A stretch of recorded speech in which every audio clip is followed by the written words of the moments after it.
Ready to go. It is 7:02 on May 11th, 2021. I'm going to record this as well as it's being recorded and broadcast through CAT TV as well. This is the Village of North Bennington Trustees meeting. It's a regular business meeting. And we are holding this meeting by video conference via the Zoom platform in accordance with the governor's emergency order in H681, which states that it's permitted to do a solely virtual meeting. However, I am at the Village Depot, and I think that I'm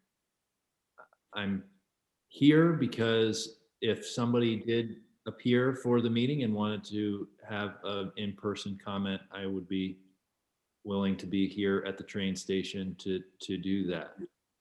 So as we go forward, especially in June and July, somebody will be here and we'll have the door open. And if there's a comment that you are having difficulty on the computer or reaching us by phone, please stop by and we can do it live, as they say. So the first order of business for today's meeting is to review and approve the minutes from two meetings that we had in April. We had a regular meeting on April 13th, 2021, and then we had a special meeting on April 27th to adopt our local emergency management plan. And let's go with the regular meeting minutes from April 13th first. Are there any questions or comments about those minutes? Any changes?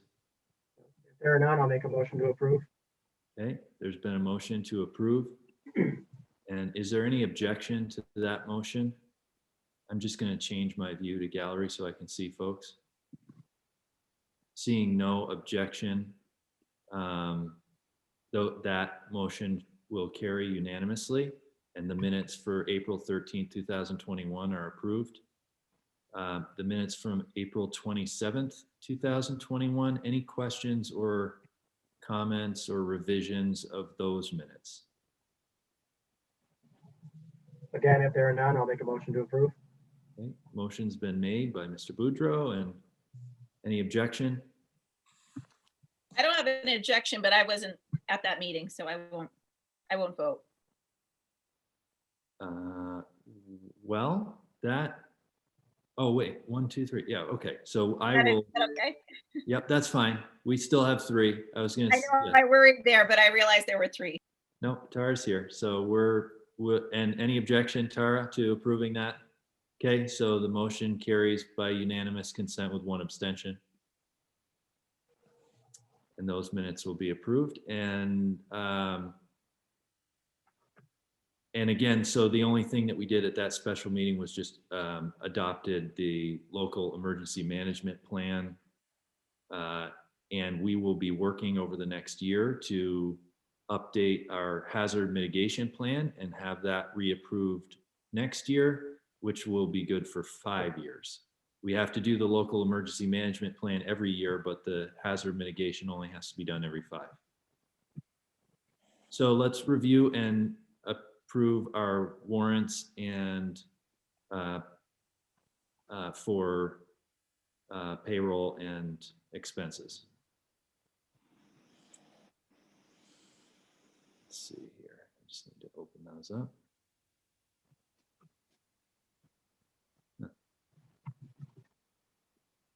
So those were sent around today.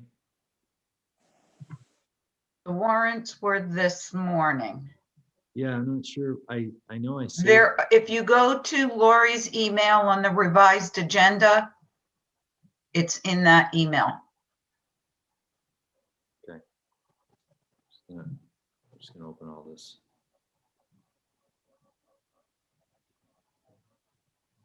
And I will share my screen with you as well so everybody can see these. So let's start with the payroll warrant. I would just like to note that since last meeting, I don't have any new hours for Alana for the last couple of weeks. And then we, Norm had said that Patrick was going to be, he'll be working kind of week by week. So we'll go back to what we used to do and we'll pay them timely, but then the payroll will be reported on the next warrant kind of in arrears until there's a regular schedule. And did we come up with a, I don't know if this is a discussion for, this might be an administrative discussion to have with Norm, I'm not sure, but do we have a standard amount to pay Patrick, or did we come up with a number that we thought was appropriate, or what, how are we handling that? We're paying him right now, our fee that we pay the part-timers that are skilled labor, like Jack Baldwin in the wintertime. Okay, So so that's, so the skilled labor is different than the, like the day guys. Yes, it's not as high as permanent, Right, a permanent position, but it's not minimum wage either. perfect. That sounds perfect to me. And then we've got Packy. I was going to send an email out tomorrow. We got that scheduled. So it'll be Tuesday, Wednesday, Thursday, and 5 hours on Friday. And that'll be the set week until we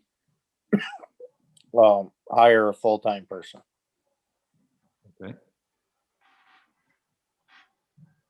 Great.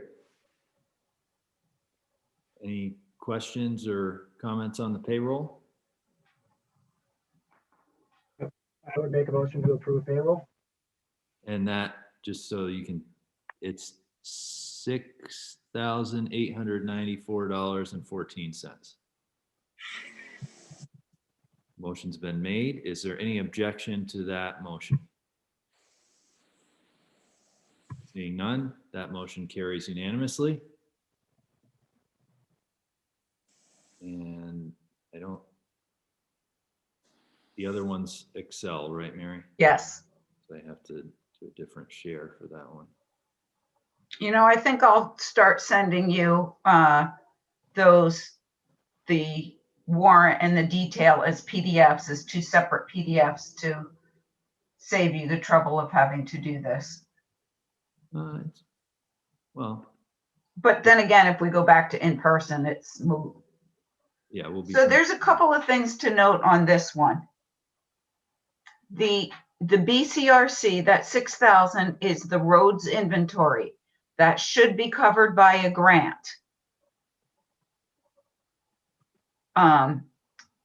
So I can't see the whole screen here. I gotta move this around here.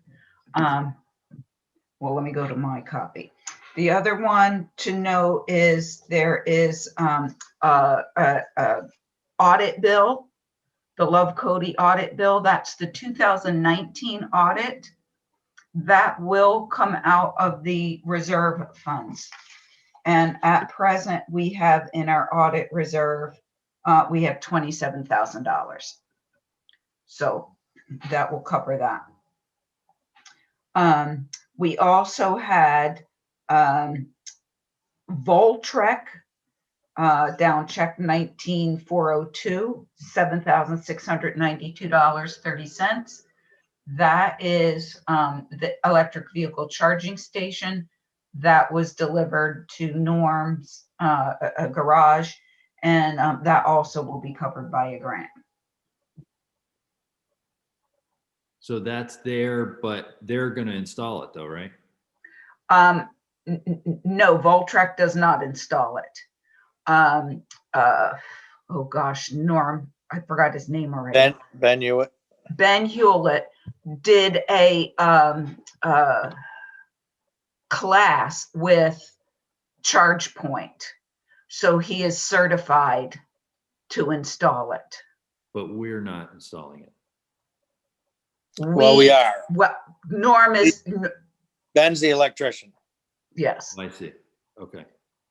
And is there going to be additional cost for installation? There has to be a poured concrete pad put in. There is the electrician costs. I don't have it in front of me. There are minimal other costs to that, but if you recall, as part of this grant, we had in-kind work, which Norm was contributing towards this. Okay. Yeah, no, I'm just Yeah. wondering. And then we have a 20% stake in it as well. Right. So there are going to be some costs, but this is the majority of it. But the 7692 is what oh no, that would be, we would get 80% of the 7692. Is that right? Correct. And then the other question, how about the Monahan, Saffir, and Dutcham? Nope, go back down where you were. It's just below the Love Cody. Oh, John, you can address that one. That's an attorney fee. Okay, is that okay? Yep, I kind of figured with the 3 last names there. Yeah. And Yeah. then Reynolds and Son was the other question. Oh, that is fire departments. Okay. That's all I had.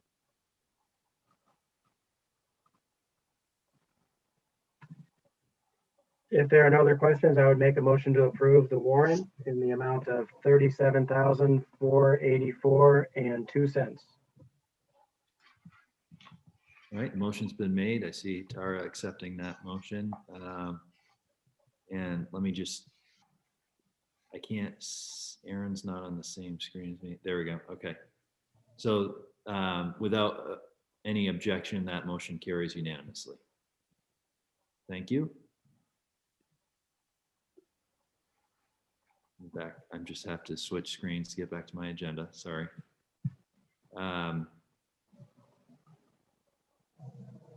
So there are no citizens present that I'm aware of. So Yeah. John, is there anybody in the waiting room? Because I thought that Jonas Vivek did get back to me. He just had his second shot and is not feeling very well at all right now. So he won't be able to make it. But he was under the impression that Bob Hoare, who's the other person he worked, I'm just checking my emails or texts to see if he's gotten a hold of me, but I was expecting them to be at the meeting. oh, this was in regards to the McWaters Park. The Breckenridge historic type thing, yeah. Well, I think that the way we're going now, I'm all for it. I mean, the only reservation that I had at all was just, a gathering, under the old guidelines. But now when we're outside, there's really minimal restrictions on, so. Yeah, I think we had already talked about it and thought it was a great idea. It's a nonprofit. I mean, it fits everything that we want to do there. I think they just wanted to come in front so they could give information to everybody out there as well. So Yeah. If it doesn't happen tonight, we can always push it off to the next. And And I do know they had, I'm sorry to interrupt, but I knew they had a meeting prior to this. So maybe it's gone over. So they were meeting at 5. So maybe that got extended. So if we just pay attention to the waiting room to make sure they're not trying to chime in. Oh, speaking of the devil, there he is. There we go. Perfect.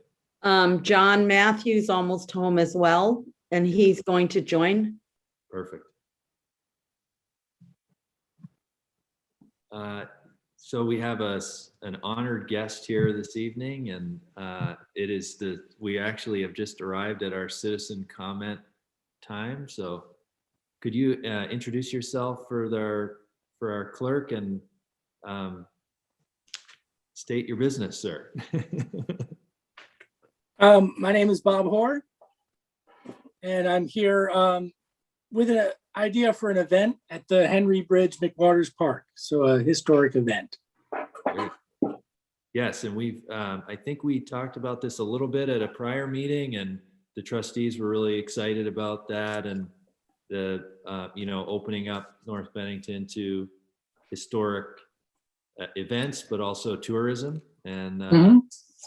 so could you give us a little bit more information about what you have planned? I will. So I thought I would let you know that I think a follow-up email will cover all of the details that I may not include tonight because it's a little complicated, okay? Perfect. So, it's trying to put together an event.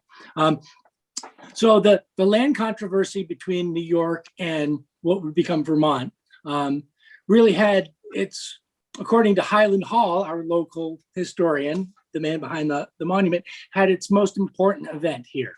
So he calls the Breckenridge Standoff the birthplace of Vermont. So at the Henry Bridge and at Breckenridge's house, that's where a mounted surveyor posse of New Yorkers, including the mayor of Albany and lawyers and sheriffs, came to serve papers and to formally eject James Breckenridge. So they were really not going to evict him from his lands, but they were going to take possession of his house and give it back to him under New York title. So the Green Mountain Boys basically stopped this from happening. And it would be the last time that sort of this approach would occur. So a heavy-handed tactic of sending a sheriff's posse over. The sheriff's posse that they sent to regulate some lands in Massachusetts included cannon, redcoats, and some swivel guns. So we were lucky that it wasn't that kind of an approach here in Bennington. So we call this sort of the birthplace of Vermont and sort of also the birthplace of the Green Mountain Boys. So in my interpretation of this history, it was the Bennington militia and the original Bennington settlers, the Robinsons and the church people, the Deweys, that sort of extended church brotherhood to all the settlers in a town meeting. Of course, Vermont is known for our town meetings. So we had a town meeting and said, hey, we're gonna all just unite. And there was a petition. So it really was they were unified. And the settler, the original settler of Bennington, Samuel Robinson, had died in London in 1767 with a petition for the king. And that had resulted, even though he died there and didn't meet with the king, had resulted in a ruling that discouraged the New Yorkers from trying to re-grant the Vermont lands. Okay, but the governors continued with this anyway. So this is what leads us to the Breckenridge Standoff, is the New Yorkers somewhat acting outside of what the king would have wanted them to have done, and the Vermonters knowing that. So in this sort of gray area, this land that would become Vermont is fought over by New Hampshire groups and New York groups. And New Hampshire had sort of backed out. So the Vermonters didn't really realize this. So they're sort of acting alone, and they would continue to act alone. And as we know, Vermont would declare its independence in 1776, and it wouldn't be until 1791, basically the sole opponent to Vermont statehood being New York. It took until 1791 for us to become a state. So that's kind of related to the Breckenridge Standoff. So that's why I mentioned that. So we're looking to do an event, and we're really hoping to hold it at the McWaters Park. It's sort of our main location for this event.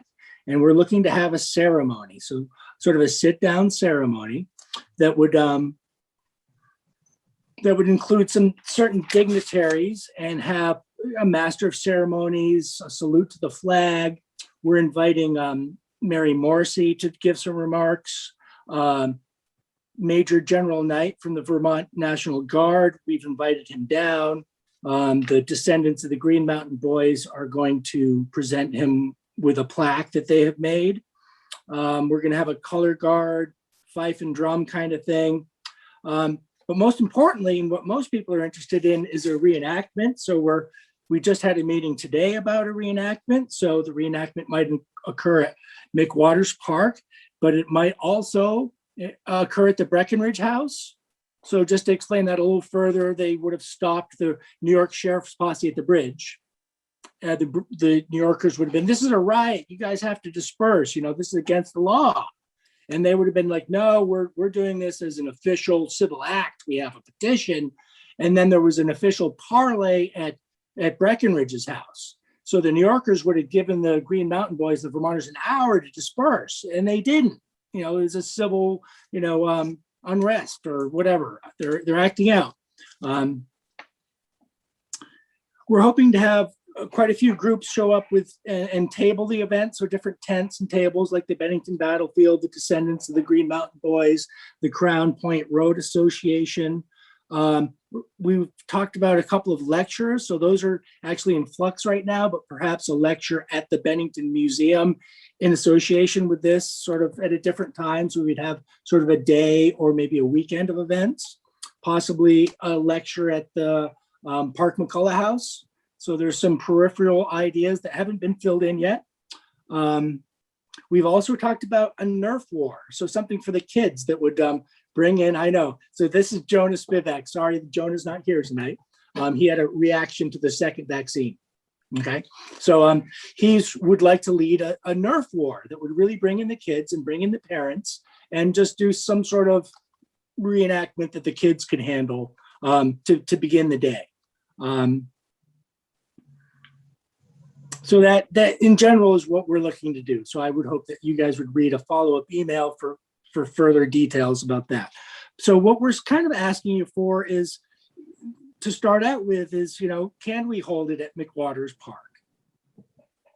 So I think that, we can officially say that that's okay as far as the village goes. The only conflict there is that the Permaculture Garden there's a lot of work that's gone into that garden, and it is a pretty there is a certain amount of sensitivity to the plants that are mostly by the edge of the road and where the new stairway is. So if that area was just not protected by a fence or something, but just you're aware of that so that people weren't trampling over it and stuff, that would be important. And also I would think maybe just to avoid any confusion to use the access from the boat access or the water access as opposed to using those stairs. So just to sort of keep away from those stairs, unless it was part of your sort of formal presentation where somebody could take good care there. Yes, I saw those wonderful gardens today. I've been there many times, but I took another full tour to make sure I saw everything new again. Some of us have thought about those stairs and centering maybe the ceremony there. So with that in mind, it wouldn't have to be near the road or near the gardens. It could be further away from that. We thought about having the tables sort of under the trees between the stairs and I guess you call it the boat launch or whatever. So that would sort of be the main area for the tables. But we have thought about maybe the seating area being near those stairways. So if in that case, maybe we could have, some sort of marking for that. Right. And a little bit of, I don't think it's a problem to be in the area, just to make sure that people are aware that, that's not an area to walk over, and, just that it's not just brush, that it's actually purposefully planted gardens and stuff. So no, they look great. We do expect to have, as well as participants, we're expecting to have some volunteers from the Bennington Museum to help with parking and other logistical things. So that could be something that they would help with. okay, perfect. So some of our issues are about parking and traffic control. So we'd originally talked to Henry House about using the Henry House for maybe one of our lectures, perhaps having a table there or a tent there as a part of the entrance or the information table for the event, and to use their area for parking.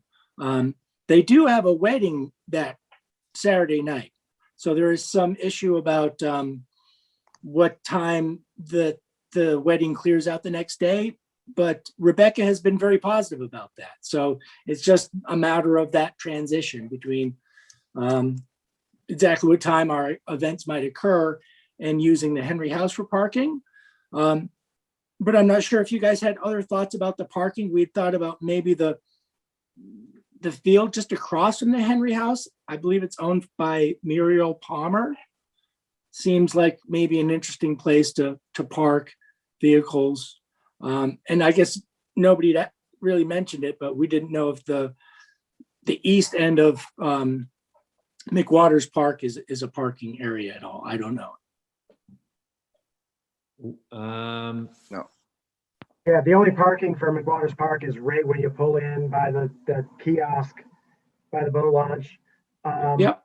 There is some parking, I mean, I know some of the sports teams, the ski team I know uses, if you go just past the Henry House, as you go over the bridge to the right, you can park kind of out that way. It's a less traveled road, and there is a little pull off that I know a lot of people fish at, where the road branches from there. So there is some parking. It would require a little bit of walking back, but I think at the Henry House, if you can coordinate with them, that would be your ideal, because they park in that field for all their events. That would be the ideal. Again, depending on, what your timing is and that wedding timing is. Or the church parking lot across from the Baptist church. Oh, there you Very go. good Didn't know idea. that. Yep, that's not a far Didn't- walk either. I would Didn't get even their- think of that. I don't know if they've contracted that space from whoever owns the ChemFab building, but it might be worth And talking to the church. yeah, and what's the date of your event, Bob? So it's this July 18th. It's a Sunday. So it is a Sunday. So again, you'd have to consider church services too if you're parking there on a Sunday. Right. So our time has kind of been going back and forth, but we're sort of, for the most part, starting events, we think at 2, which we think would make sense with church, people getting out of church, Yep. having lunch, and then arriving. So something like 2 to 6, I guess. Yep. So about 4 hours of events. And we're really not sure how many people to expect. So maybe this isn't a really bad time just to throw that out. So I'm associated with the battlefield and with some of the things that we've had there, I guess I'm expecting lower numbers. Okay, I'm pretty realistic. But some of the people that we have involved here are really like, no, you need to be thinking maybe something like 250 or 300 people. So we have kind of two ideas that are going on here. So it could blossom into being a larger event, or it could be a smaller event and it rains and all that other kind of stuff. So in your advertising, you can always ask for an RSVP. Just, we're worried about logistics. It would be very helpful if you're planning on coming to those.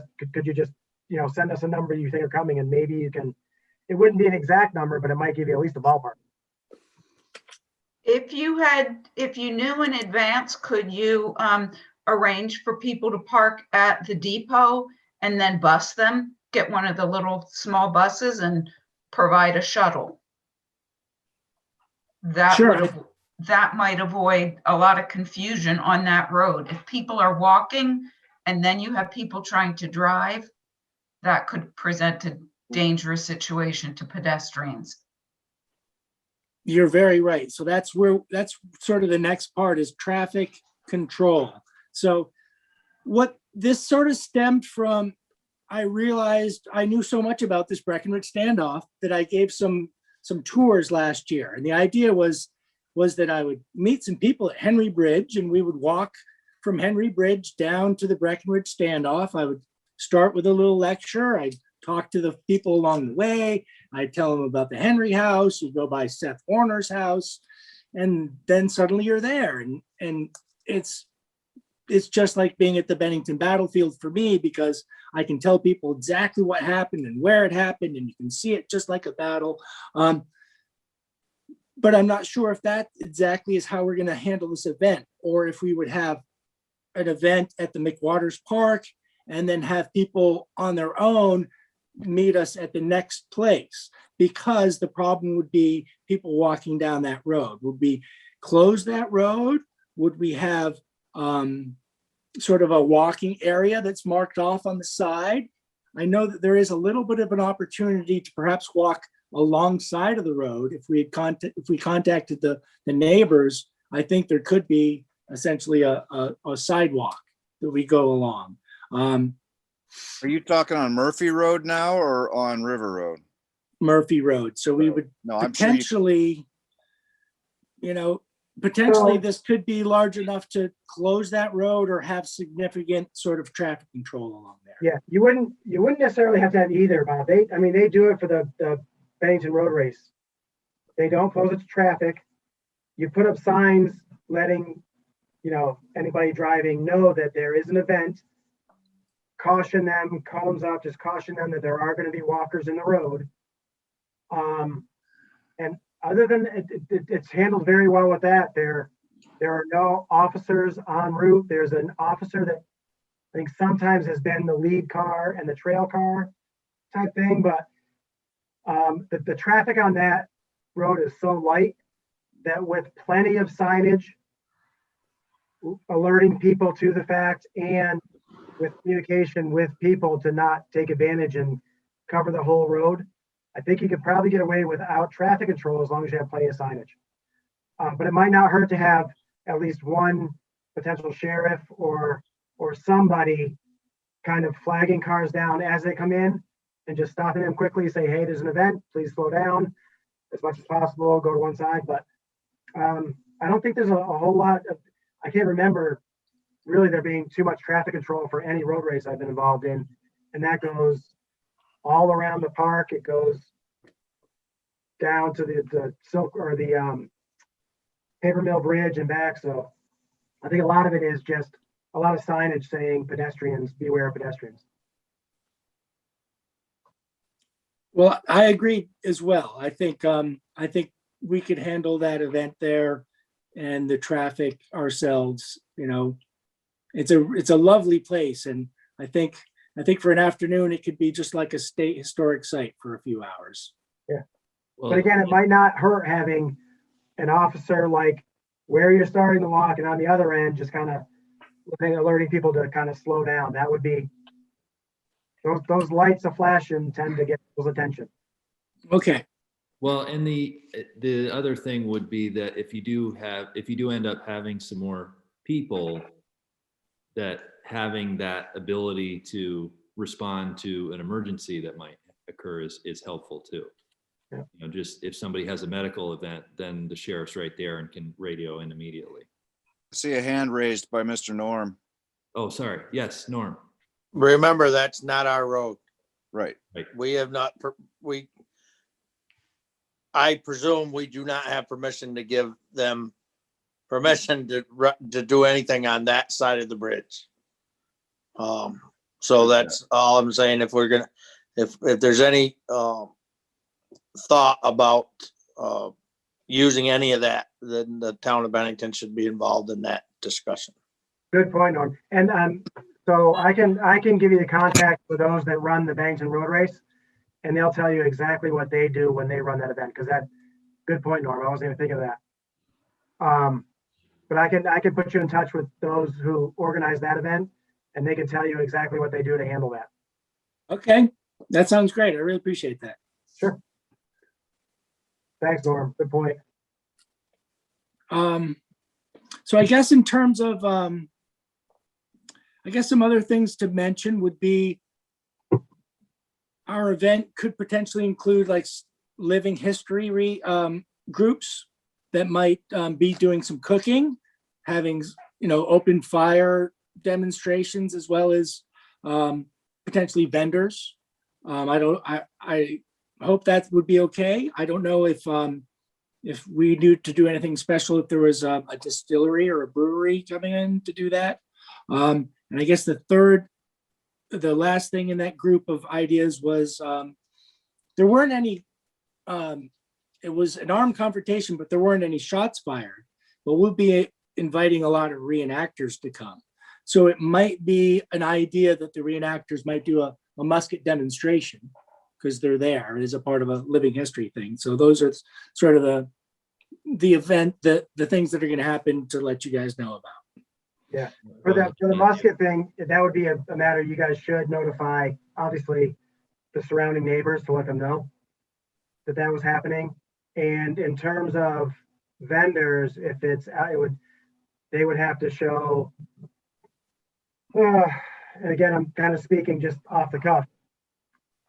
If there's, I mean, we don't really allow alcohol in the parks. So that would be a little difficult, and they would certainly, depending on what the board, and this is just me speaking, certainly licenses, they have to have traveling licenses, traveling insurance, all those things in place if it were approved. I mean, I'm not completely opposed to it. It's just not anything we've dealt with in the past.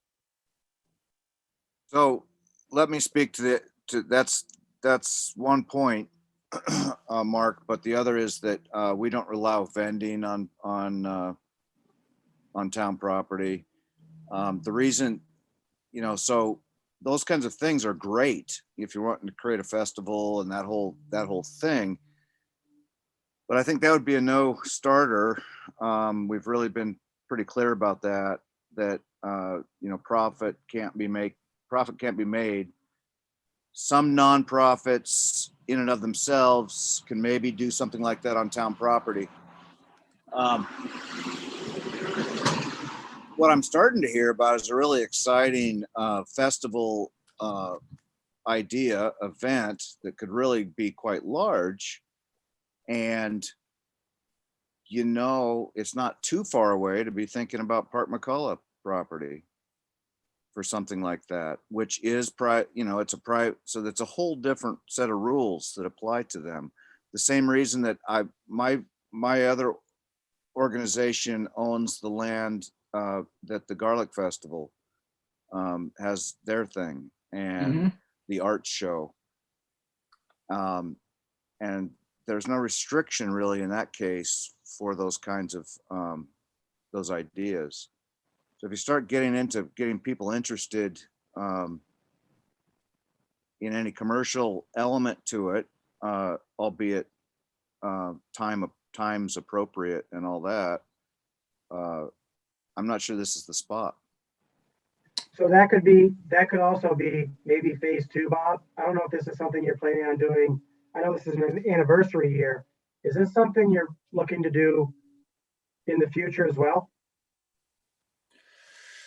That was only talked about one time between Jonah and myself. I plan on doing some walking tours down there every year, just because it's a lot of fun. It's right in my neighborhood. Sure.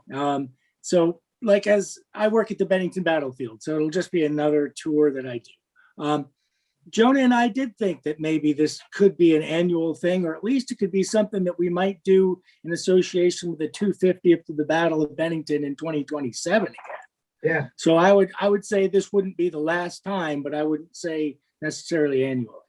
Because, well, the other thing too is, and it just dawned on me when you mentioned the Park McCullough house, the Henry house is also an event place, which is right there. So if you were going to do vendors, you could also couple the parking with potentially, and this is something you can probably take off of your hands.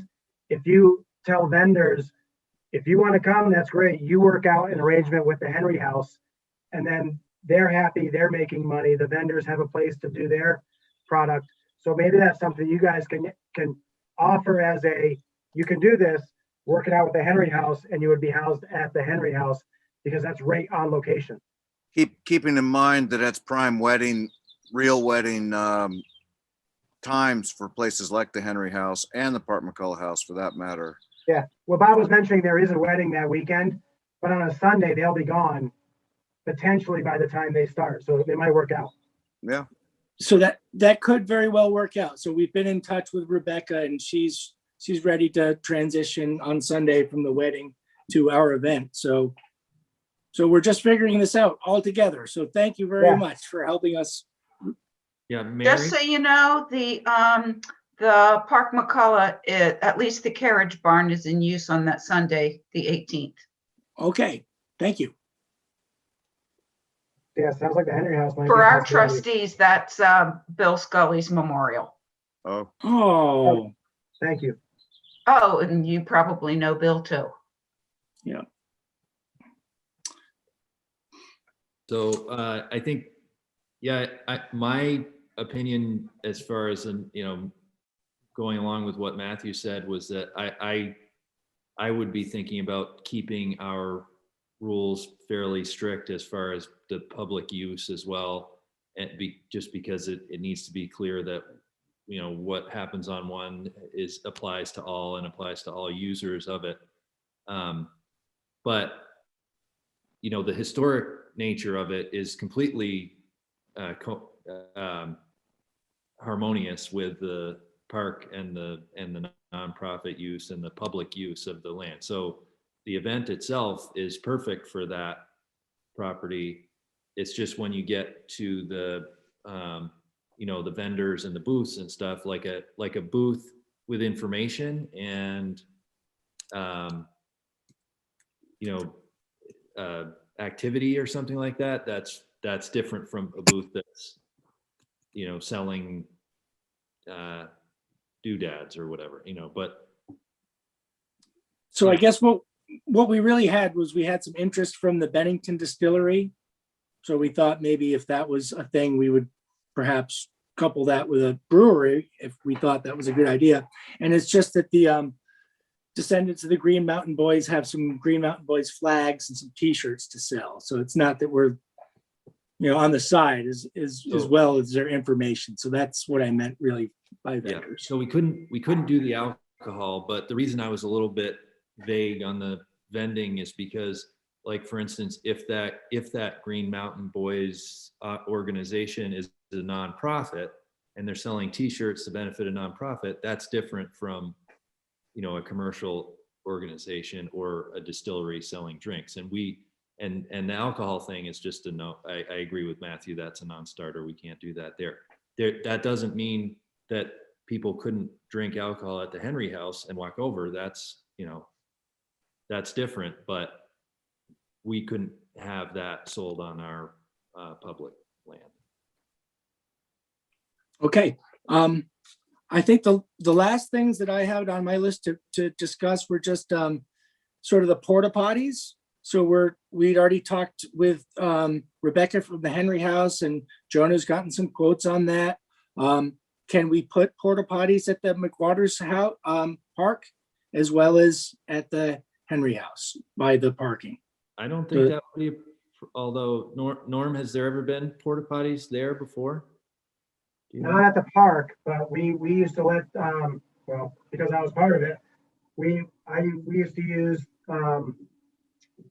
Welling Field for soccer, and we allowed our organization, Monument Soccer, they purchased an annual porta potty. It sat there for months, so we have in the past allowed that. Especially for an event like this, and this would be it would be there for a couple of days and then gone. So we have allowed that in the past, and I don't see a problem with that. I think I'd prefer them at least up in the parking area somehow. Yep. It's having to go retrieve such an item all the way across the field if it's particularly wet wouldn't make me happy, and probably not Norm either. But well, I'm sure they would want to put them. I mean, the easiest thing for any company would be. I agree. I think in the parking area would be. yeah, and we could actually go just beyond where we have the where it goes down by the boat launch, where there are the rocks where we don't allow people to drive. We could move that to put the porta potties there, so it wouldn't impact any parking that needed to be happened there. Obviously, we're going to need some kind of handicap parking for the event for those that can't walk from Henry House over. So I'd say we could put them up by the new stairs that go down to the other kiosk, but I can imagine that's just inviting someone to tip it over. push it over the hill. Yep. I might do it myself if I thought of it. Yeah. No. All right. So I think you can find a place for that. Okay. Okay, thank you. So really the last thing was I've spoken to George Larago a few times, and he was really interested in bringing in a few more picnic tables. So he's offered to donate a couple of picnic tables, and he suggested that I would perhaps talk to Bob Howe, who I know pretty well, and see if he could spearhead the donating of a couple of more picnic tables. So there's a little bit of a drive to get a few more picnic tables in there for that sort of, it'd be perfect for this event. So So you're, well, I just want some clarity here. So is George Larigo donating tables or is Bob Howe? George Larigo has said that he will donate 2 tables in Oh. hopes that somebody would match his donation I see. for the other Good. 2. So I Thank you guess for the I'm clarity. gonna sort of try to be the person coordinating the matched second tables. Seems like an easy sell. There are 2 there and they're becoming, they are used. As an aside, and I know we've got a lot of issues tonight on the agenda, but where did the grills come from that are down there, Norm? They just appeared and they've not been. Junk. Yeah, it's total junk. I mean, I could see if somebody wants to bring a bag of charcoal down and use it as a charcoal pit, but really they need to go away. My 2 cents on that, but I think the easiest way to make them go away is maybe, and I'll look into it, maybe if we put a couple of charcoal stands the park. and bring your own in, and we can actually put a sign in the kiosk saying, "You're welcome to grill. You may only use our grills. Please do not bring outside grills in." Right. And we can actually put a sign up and say, "You've got 3 days to take. If you own these grills, you've got 3 days to take them out. Otherwise, we are going to take them out." No, I don't think any sign is necessary. They were put there because they're crap. I think people use them. They Do they? use them only for charcoal, though. They don't use. Well, them. yes, I mean, obviously.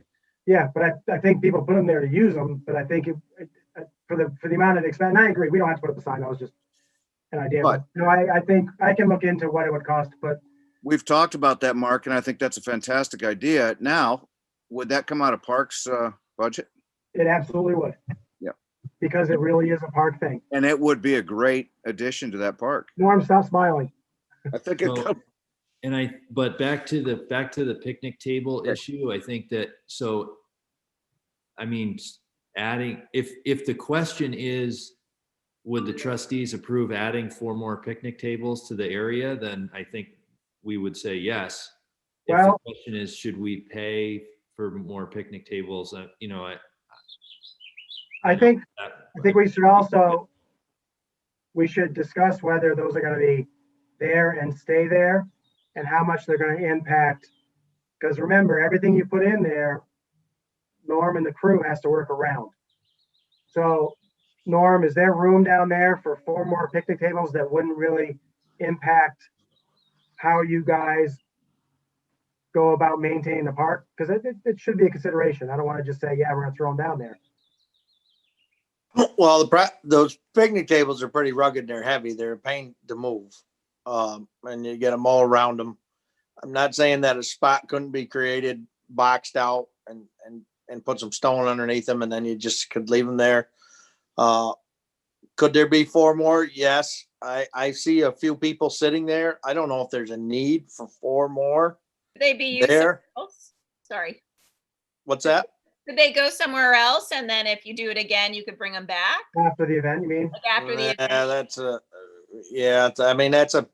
those things are heavy. They're a pain to move around. I mean, not that it can't happen, but Right. you pretty much want to You don't land want them around and then them. next day. Well, Got it. Norm, I'd be happy to go down there. We could map out a few things. And again, this is the whole point of putting parks in. We don't want parks in there so people can drive by and say, oh, that's pretty. We want parks so people go down there and use them. So I'd be happy to go down there, Norm. We could map out good places to put them. And again, we do have a park budget for a reason. And if it means plotting out 6 now, if we have 2 tables plus 4 more, plotting out, that many good spots to put them, we'll dig it up and make it low maintenance. And like you said, either mulch underneath them, stone, whatever's the best fix. And Yeah, probably fabric and mulch, it would probably blend in there a lot better. yeah, I think that's a great idea. I'd be happy you to know, go down there and The green space is big enough to take 4 more tables. It's whether we need them, or use them. But there's fishermen that go in them banks at multiple locations. Maybe they might like to sit down and have one. I mean, So Oh, yeah. I do have a problem with six of them. Only to satisfy what might be one event. I think we start. I think there's 2. They're not going to last forever either because they're out there in the weather, but I think, two more, maybe Larigo the challenge can be, he'll donate one, and if we can get another one from someone else, and I agree with that too. I think that's reasonable. And that's not to say you can't bring in temporary, tables that you bring in and then go. Like if you want to bring more tables in for the day and then remove them afterwards, that's absolutely fine. But, as far as adding permanent wood picnic tables, I agree with Matthew that it's probably a 2, or if Mark recommends, 3 or something, then. Yeah, no, I think that's good. That's good enough. 4 down there for what we get out of the use of them on a daily basis. 4 is plenty. Yeah. And you're right, a temporary table for a day, you could bring, 4 or 5 Yeah. folding tables and satisfy the need for that day. All righty. Awesome. so that's probably made your job, Bob, more difficult, really, but it's laid out some parameters and some options. Yeah, you've helped me think through a lot of things tonight, and I really appreciate it. And Bob, feel free, you got my contact. Just let me know if you need help with anything. So I'll excuse myself for your meeting. I'm sorry that Jonah couldn't be here tonight. He would have been a big help. He's on the organizational side of the event. I'm on the historical side of this event and the inspirational side. But we will send you an email that'll get us through all the details, because there's quite a few details. Perhaps I missed a few, but I appreciate everyone's time. And I think we're looking forward to having something really, really great happen. Yeah. So thank you very much. Very much. Thank you, Thank sir. you, Bob. Thanks, Bob. Thank you. All right, can we move on to our treasurer's report now, unless there's any further comment on that issue? Okay, go ahead, Mary. Okay, so given that, as Matt noted, there is a full agenda, I don't want to go through all the reports I sent out. I will just note that please do take a look at those, especially the ones that show where the opportunities remain, where we still have budget left for the year, because we've only got another 6 weeks left to do that. The 2019 audit, as you saw, we paid for, that is done. I have dropped numerous things at Lori's door and picked them up and keep forgetting to drop a hard copy of the audit. So Lori, I will drop that for you. And John, I thought you should probably have a hard copy as well. I've been waiting for that, Mary. I've been waiting for that. I know, bedtime reading. Yeah. And Matt, as vice chair, do you think you would want to peruse a hard copy? I have 4. Sure. Okay. What I'll do is I'll bring them next Saturday and you can have them there. Also next Saturday, I'm going to have a folder so that you all can catch up signing the warrants. So I'll make sure to tap you on the shoulder and get you. And I might even get Tara first, so she can say she's the first to do it. So the meeting is this Saturday, Yes. for clarity. It turns out with a unforeseen Can't make it. bad situation at work. I'll be working my 9th day in a row on Saturday. So, I've got an issue. My daughter graduates from college this Saturday. oh, Jesus. Yeah. So I apologize. I didn't, at first they weren't going to do anything, so we weren't planning on, but now they are. So we are certainly not going to miss it. So how about Tara and Aaron? Good to go? Okay, we've got a quorum. That's enough. We'll approve it's actually, we're there for informational purposes at the annual meeting. So the voters are the ones that approve the budget. So we're good on that. And then I also meant to mention that although the 2019 audit was done, that was the one that's now scheduled every 3 years. But because of the grant that the village procured for the water improvement systems, that triggered a single audit, which is another whole audit of the 2020 year. And so there will be an additional cost of that, which I think this board needs to discuss with the water commissioners, because it is of the village financials, but it is only because of that grant. And all the expenses, it's kind of weird because all the expenses were in the water department. And much of the backup information that I need to provide is a combination of things from both entities. Yeah, I have that on my list of things to talk to Dave Shaughnessy about. And I guess if we went ahead and did the 2020, we could just adjust our schedule to then do another one in 2023, right? Yes. Instead of, And then you just do, yeah, you could do 2 in a row, or you just do one every year and then it becomes a smaller expense because you're doing it every year. When you do it every 3 years, they basically have to catch up every single year anyway, which is why this one is kind of costly. yeah. And But if that's I'll for talk- another discussion. I'll talk to David about that because they Yeah. do an audit every year. They do.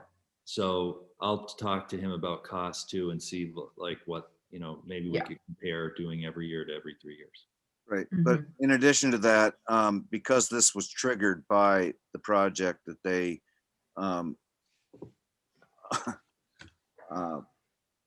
voted for a, $3 million bond or whatever it was, I think they can pay for this, for our side of this.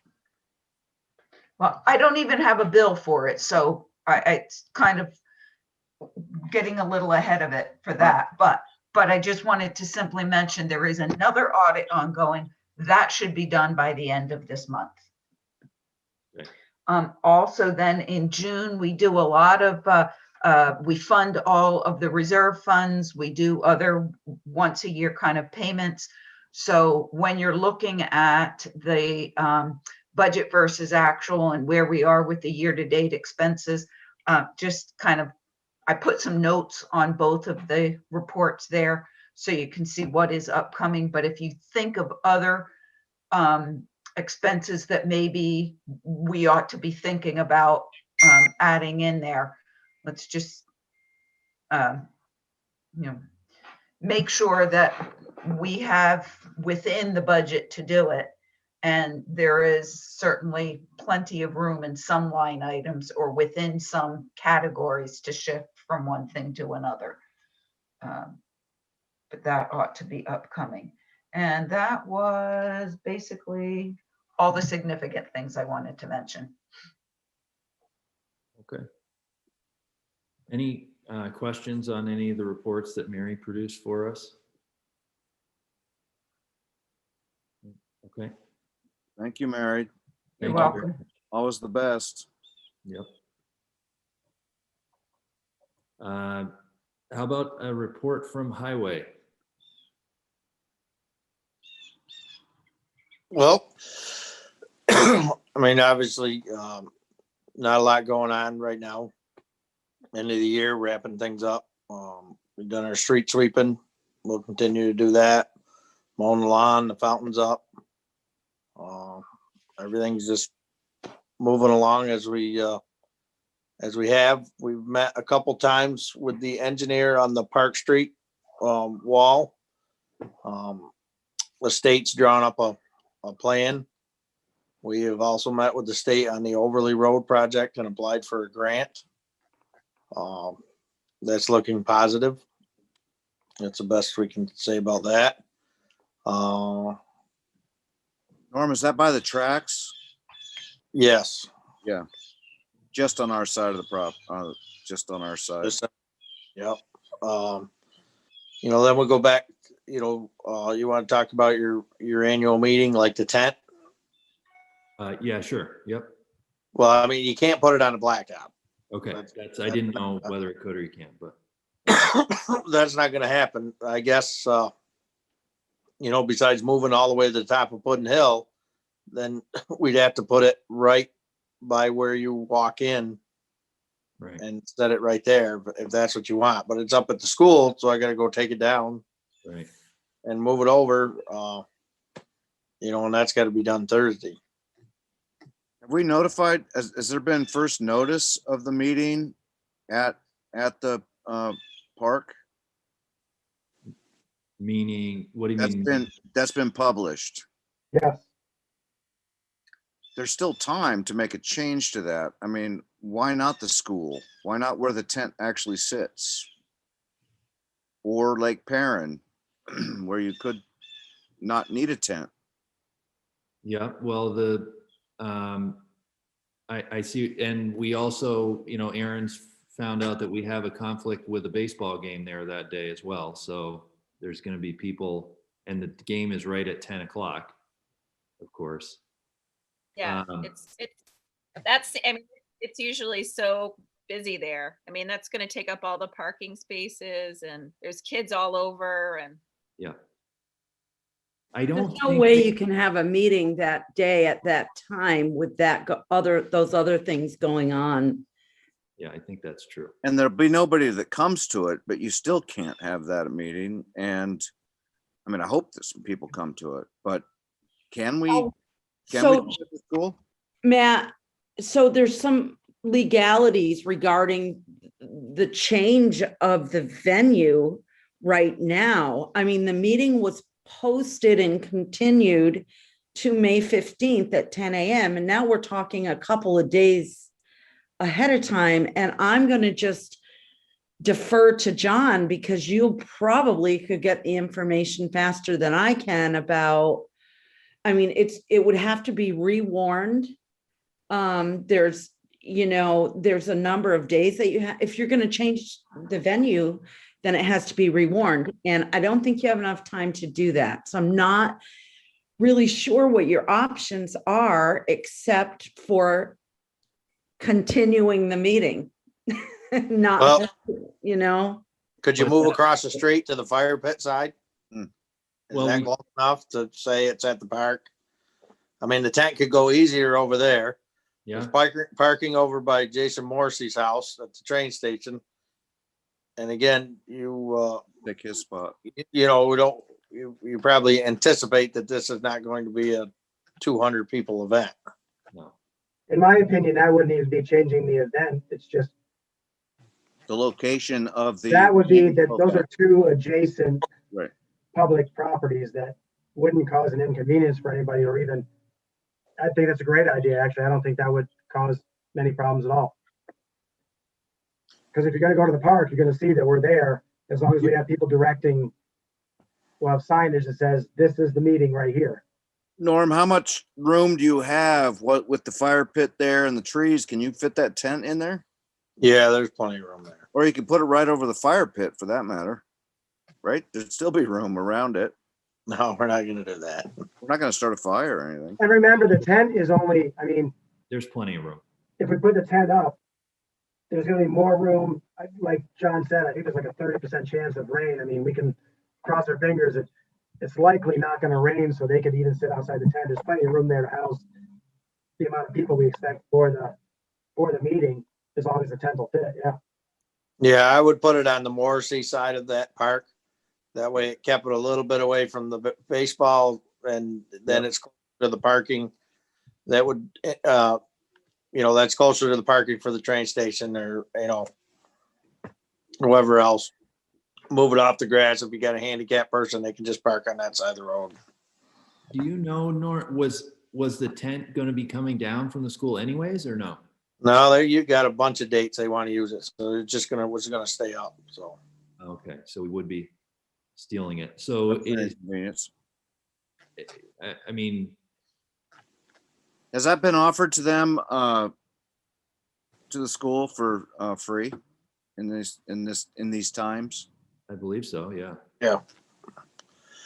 I'm not opposed to that, but it is a village, tent and geez, if you're putting it up, taking it down. I don't think they need, we're not putting it up. But, I mean, you know, that is, how do I want to say it? Whatever. You want to have the meeting, I'll put the tent up and a discussion, right? It's I already went on way too long. Yeah. Move on. All right. Yeah, I think that makes the most sense. So let's go with that.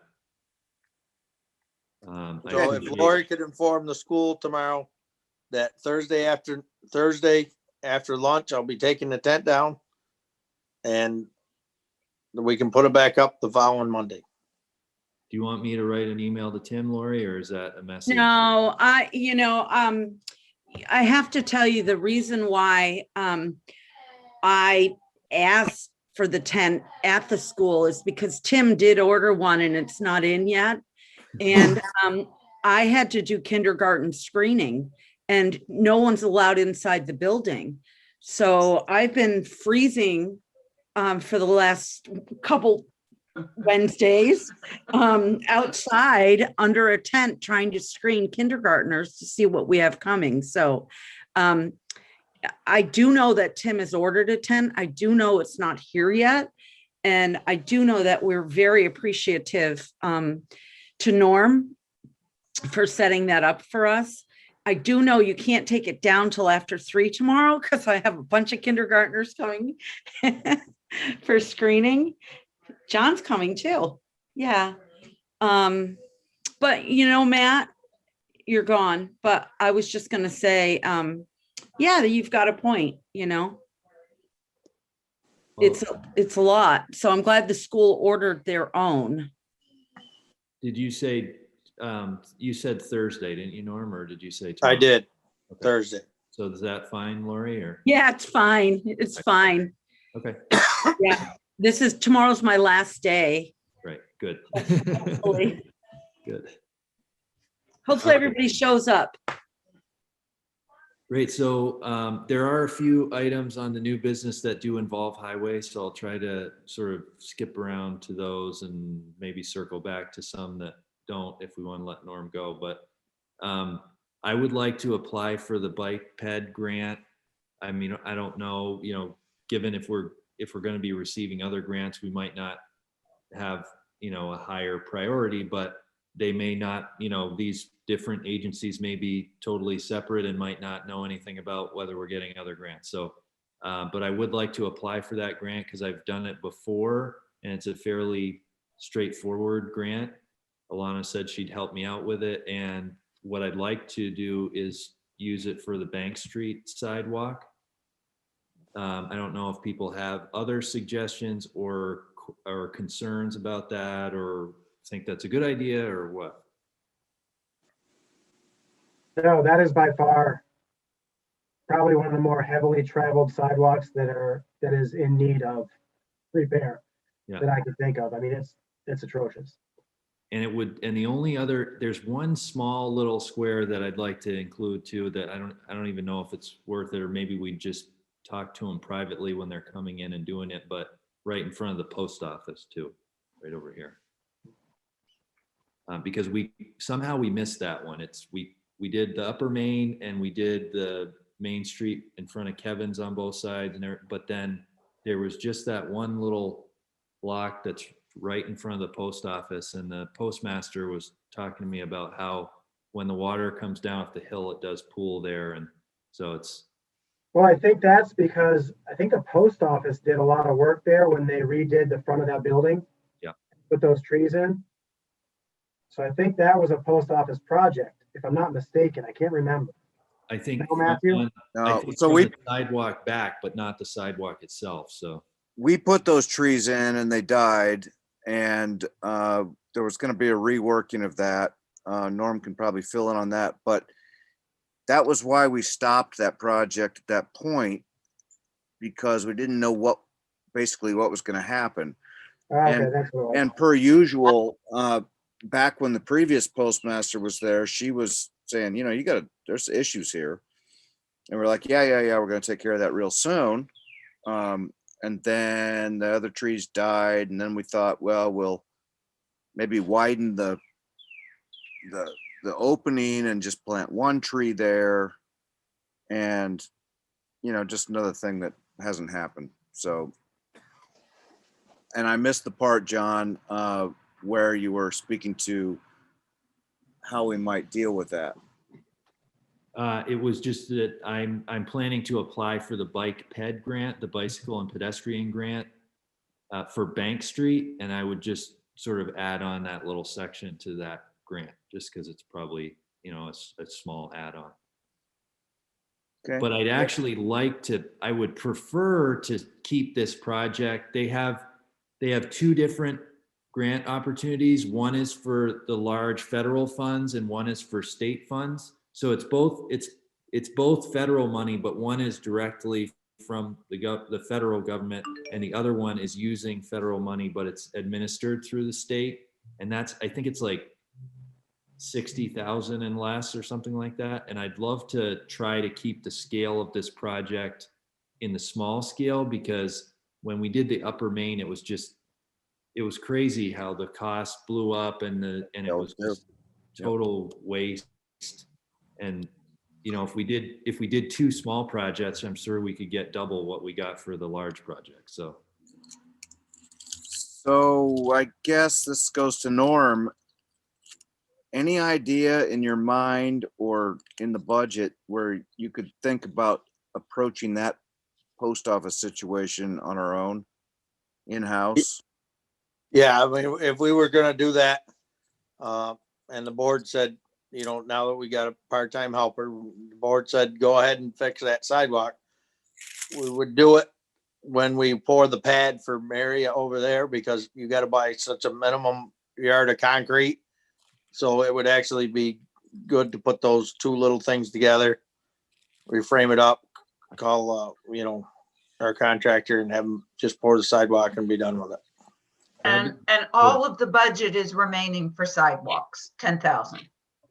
that'd be good, because I think, you know, like I said, keeping the scale of the Bank Street down under the 60 would be good.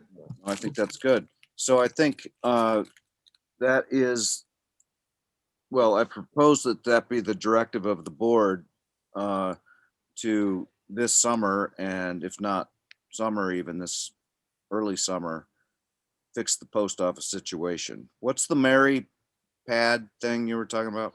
I missed For that. the electric vehicle charging station. Oh, right. They already took the tree out, right? And they've got everything ready to go. Yeah, so that's pretty quick. Yep. So, coming on I pretty assume we soon. can pour that pad whenever.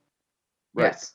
So, hey, if you're waiting to mow the grass or whatever, go speak to the post office, make sure that what we're doing is what they anticipate we are doing. If it requires the removal, are both of those trees dead or almost dead? Almost dead if they're not dead. Right. Well, the beauty too, Matthew, is we have all those trees that were just dropped off. Yeah, Are but any those of are those trees appropriate, or are they all No. shade trees? they're tiny trees that are meant for, you know, river banks, and no, So it wouldn't be appropriate there. nope. And Okay. we can afford a tree, or the tree committee will do it, or Ron, that one of those trees didn't last a year there, and Ron might be willing to, and maybe, not speaking for him, but maybe has already offered to do something there with a tree.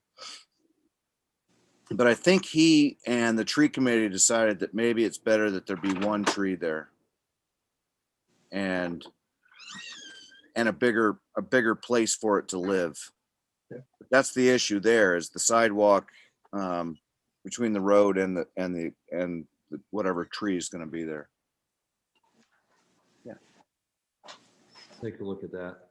I don't, there's two trees there, but I don't know what.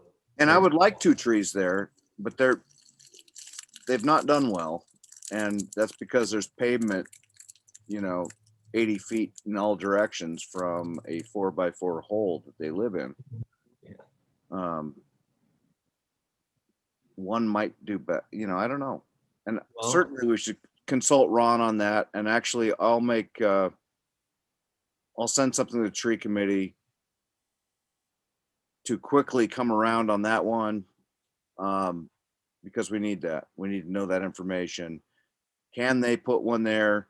Should we pay for it? Are they willing to pay for it? Can we cost share? But I want to know that the plan so we can get the sidewalk in. That's the important part. Well, I would assume that the sidewalk would go in before we plant the tree. Because if we put the tree in first, You have to consider the space for the tree though in planning. right, but I'm saying, that's what I'm saying is as long as we know what species of tree is gonna go in there, we know how big a hole to keep. So that shouldn't hold up. We can worry about who's gonna pay for it and everything later, as long as we determine what type of tree and how big the hole needs to be, or the opening needs to be. That shouldn't hold up doing the work, No. because we can worry about who's gonna pay for it, where it comes from later. As On the long as other we're hand- all in agreement that the post office is not a park. On The post office is not a park, and the post office is a privately owned building by a family in the community that rents to the federal government. It's not ours. Would we certainly assist them when we're there if it's not a big deal? Yes. But it's not our building. It's not our responsibility. If One you want might- me to build a sidewalk, I'm gonna build it to the ADA compliance, and the post office is gonna live with that. No, I fully agree with that. You know, we might ask, and it's not like the postmaster currently has any relationship with the people that the post office leases building from. Right. And probably doesn't even know who it is. Yeah. And if we But- have a tree committee and we have the wherewithal, I mean, So yes, I want to send something out to the committee and to Ron. I want Ron's opinion on exactly how we can do this. He would fully understand the necessity of an ADA compliant sidewalk and how, if we can have a tree or two there, how it would happen with that condition. So I'll let Jeff and Emily and Ron know about that tonight, Thank you, Matthew. so we can move on with that. Okay.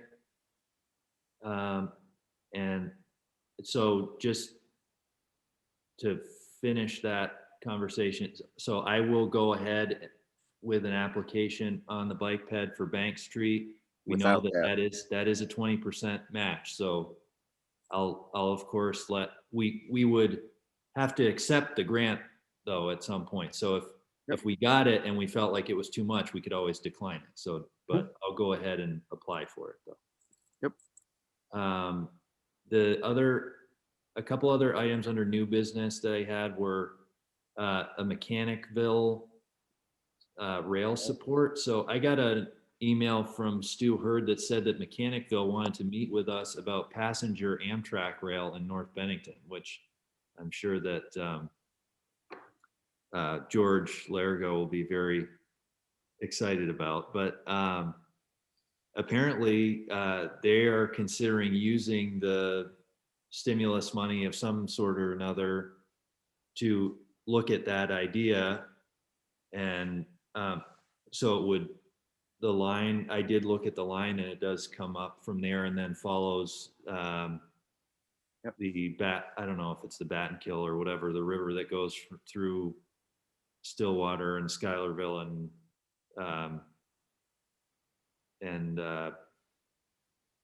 Woomsack or Eagle Bridge and stuff up Yeah. into here. So we would have a stop here. So I will sign off on a letter that says we're in support of that happening with, obviously we don't have any money attached to it at this time, but I'm assuming that everyone is in favor of that. Okay. yes. Let's just move on then. So the VSNB has requested permission to put a sign up. This isn't really for the trustees. This is just a zoning thing. And Chris Damon has said that it's within the zoning regulations. And so it's not an issue. And Tim Newbold just wanted to make sure that that was the board's opinion as well.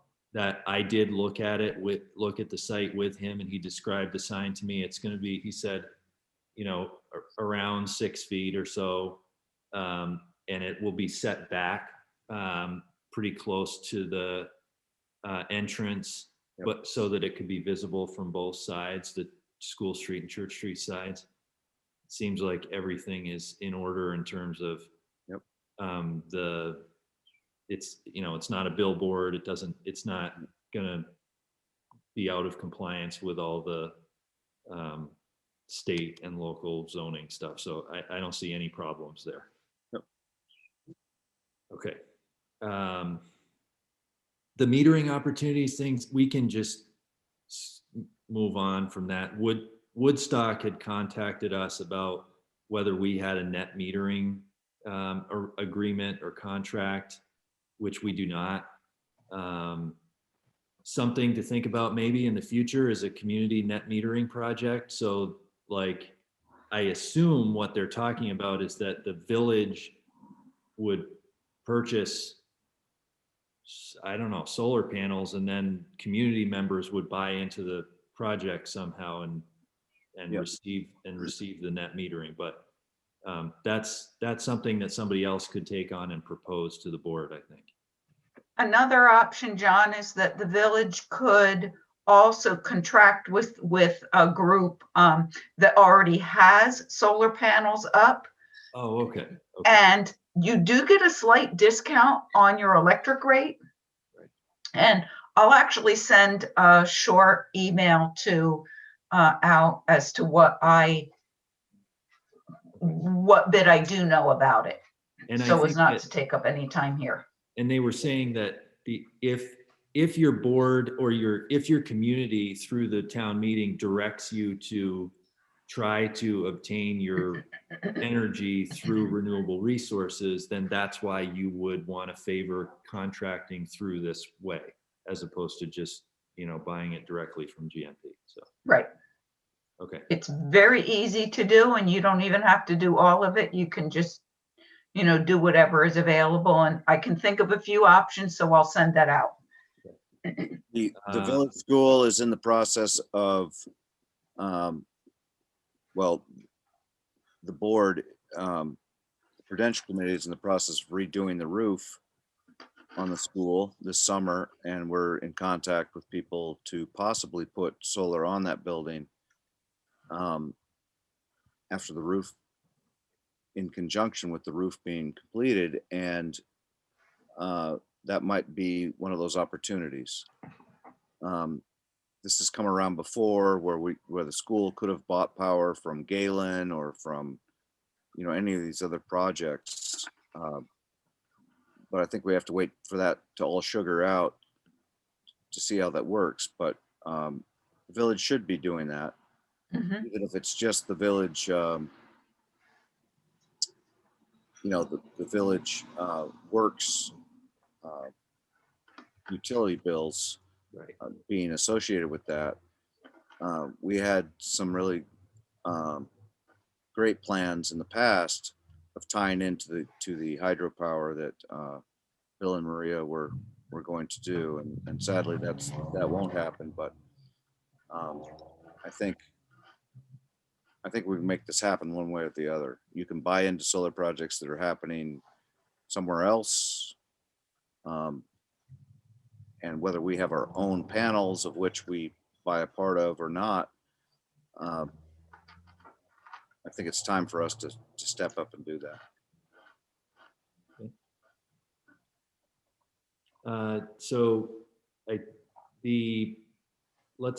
Let's pass over ordinances for a second, and then we'll come back. The Park Street culvert, I think Norm mentioned that we had a couple engineers look at that to sort of make a suggestion. And my understanding is that where we stand with that now is that the proposal would be to remove the old wall there and then replace with concrete essentially, and then have those the the large stones that are on the top, the forms would be made so that the large stones could then sit on top first as an aesthetic wall that would be from the road as opposed to a whole like bricked up wall going all the way down. So it would meet our obligations in terms of preserving the integrity of the road and the culvert, but it would also meet aesthetic purposes by having the old stone placed in such a way that for most of the look, it would be, you know, historical. Yep. Norm, am I mischaracterizing that in any way, or is that fair? Is that pretty close? And you're on mute. Yeah, that's pretty close. Actually, it's right on. We're waiting on AOT to draw up a blueprint, and we'll hand it out, whether we accept it or we don't. Right. And the next piece is really spending a tremendous amount of money and hiring an engineer and getting, you know, a private firm to deal with this and see what goes. There is, again, once we get past, so it's safe, then there's talk, you know, because we're on side and with, you know, a hazard mitigation grant that takes a couple of years, but then that could be that whole structure gets removed and replaced with a new structure or however is seeing fit. But then, you know, there's a lot of lawyer paperwork and all that involved, you know what I mean? Because we're dealing with two sides of the road, multiple homeowners, a sewer line. You know, there's a lot of moving parts in that. So there is definitely a lot of moving parts, including we're also waiting to hear whether the culvert is sized properly too. So That is correct. So we have determined it is our deal. yes, We are responsible. We are gonna do this. that was part of the lawyer fee that we paid, was to get an opinion from an attorney that says that because, you know, a wing wall and retaining wall is part of the infrastructure that is acquired by the village when you get the road, that would likely, you know, if we went to court over it, that would likely fall to our responsibility. So I think That we, sounds fair. That sounds right. So obviously, then any plan we have moving forward, we certainly, and you guys all know my opinion, we always consider historic first, but beyond that, we've got to consider price. So, yeah, I mean, obviously, we're going to talk about all the different situations we can do with pricing, with the ultimate goal to make it look kind of like it does now, but we've also got to be fair to those that don't have to look at it every day, but have to pay for it. yeah. And the nice thing there is that I think with the sort of, you know, and we're not finalized at all. We need to have actual proposals and everything. But the nice thing about the thinking of where this is going is that you could pour concrete walls, and then if you had historic grant funding at a later date, you could put a facade on there with the old stone, because we would preserve the old stone like we have with the marble and stuff if you wanted to. But those large stones that are what people see, you know, mainly from the road, we could retain those. So it's kind of a nice balance with preserving the ability to do a lot more if somebody was so inclined. Yeah, no, the initial thought sounds great. But it is important that we act on it though, because you know, there's a sewer there, and a block falling on the sewer is not going to be good news there. And yet the sewer issue is the one that's still to be, hopefully not, but litigated or whatever. We don't know yet that, right? That part, the people that are on that sewer line that goes under the bridge, exposed, when the project is done, that has to be resolved. And I don't think that expense will be part of our duty. Well, if that I mean, if we want to oppose the sewer line there in some way, I mean, we can look into that, but that hasn't been something that we've looked into up to this point. Yeah, I think the problem there might be if that was, yeah, I'm sorry, John, didn't mean to talk over you. I think the problem is if that was approved when it was put in and we changed the road, that will be our responsibility to change that because it was approved by the village to begin with. So I think that's where we have to figure out if that was okayed by somebody officially, if we change now what we're doing, I would assume that probably might fall on us, unfortunately. It will. Okay, if that culvert gets put in with grant money, that sewer line will be changed, but it's like 30 feet of it. It's not a new sewer line to everybody's house. It's a connection on one side of the road versus the other side of the road. That's it. It's $200 worth of green pipe and a couple rubber fern cones. It's not a big deal. Okay. Whether, after that, because it is a private line all the way to Water Street to whatever residences that are on it. If that ever wanted to get upgraded from there, now would be the time, or that would be the time for the residents to do it, but that's not ours. Good to know, Norm. Thanks. Very good. All right, great. And then, so we've had a number of complaints about speed and pedestrian issues. One being the crossing at Lincoln Square, especially in the morning and the afternoon with the kids going across, that people are just ignoring even the flagger that's there. I mean, the school hires somebody to sit there and flag, and they're just blowing through his stop sign, apparently. But we've had complaints for Grandview, Mechanic, Bank Street, and, Bank and Grandview are Shaftesbury. There's no question of that, but it is our community. And, just for our own awareness.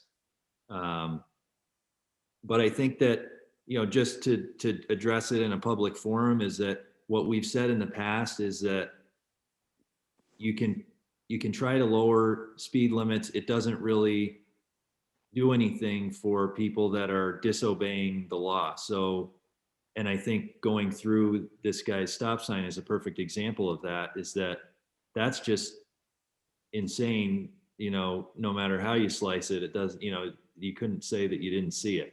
So I think that, as we've said in the past, that we'd like to look to enforcement and have some additional enforcement up here.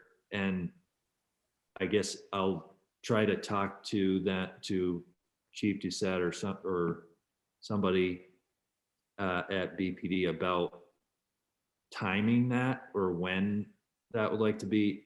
And if we don't feel like that is where we want to be in terms of enough, then we could potentially contract for more through the sheriff's department or something. Yeah, I think that's a logical first step, would go to the Bennington Police Department, because it won't cost us anything. Well, it does. It already costs us. We already pay. That's what I mean. It doesn't cost us anything more than we're already paying. I mean, Right. so if we can ask them, if we can give them specific times that will shift from what they're doing now and just focus on the certain times that we want. If that doesn't have an effect, I agree. We might have to look at potentially hiring out. I mean, Yeah. What about those speed, like the track your speed, what are those called, that you drive through that says this is your speed? I know we've talked about those. Yeah, a bunch of people have mentioned that too. And so the sheriff's department has those. I don't know if they rent them or they. Those I think are effective. I know I slow down. You're not the problem, unfortunately, Aaron.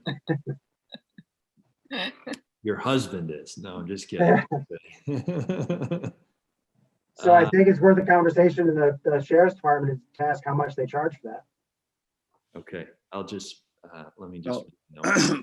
Excuse me, I had to get my computer plugged in again, but Mark, I think what we're talking about is a permanent installation that you're now seeing everywhere. Coming down from Burlington today, I probably saw 10 of them. Yeah, no, they have the little solar Yep. things that stick. Yeah, no, yeah, sure, that's another potential, but in the short And term, I think that's the way to go because Aaron is correct. At every occasion, whether it was Brandon or outside of Rutland or up in Charlotte or whatever, they're everywhere. And you see that and you immediately want to bring your speed down. if nothing else, what it does is it makes you look down at your speedometer. Right. Norm, Well, I don't even have to look at my speedometer because they're pretty accurate. And if it says I'm going 55 and a 35, I'm gonna, Yeah. And I think it beats the hell out of speed bumps or any other like law enforcement hanging out. It just does, it works. Shasbury Again, has it's worth, them. for the cost, I think it's worth the initial, give it a shot, depending on how much it costs. well, that's what I was just gonna ask is if, Norm, I know you looked at the pedestrian one recently in that same catalog or site. Did they have what we're talking about? It's just I think it's a square speed that goes like below the limit sign. Yeah, like the one in Shasbury. I'm sure they do. They're be pretty pricey. We looked at a two crossing signs with 8 flashing lights on it that were, well, weren't hardwired. They were wireless, hooked to each other to put at the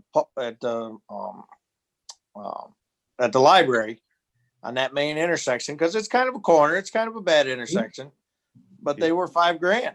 And I mean, listen, I'll buy them up and I'll put them up, but they're $5,000. They're LED, they're solar, and that's a crosswalk that no matter what we can do, you can't keep a crosswalk there. There's so much traffic on there.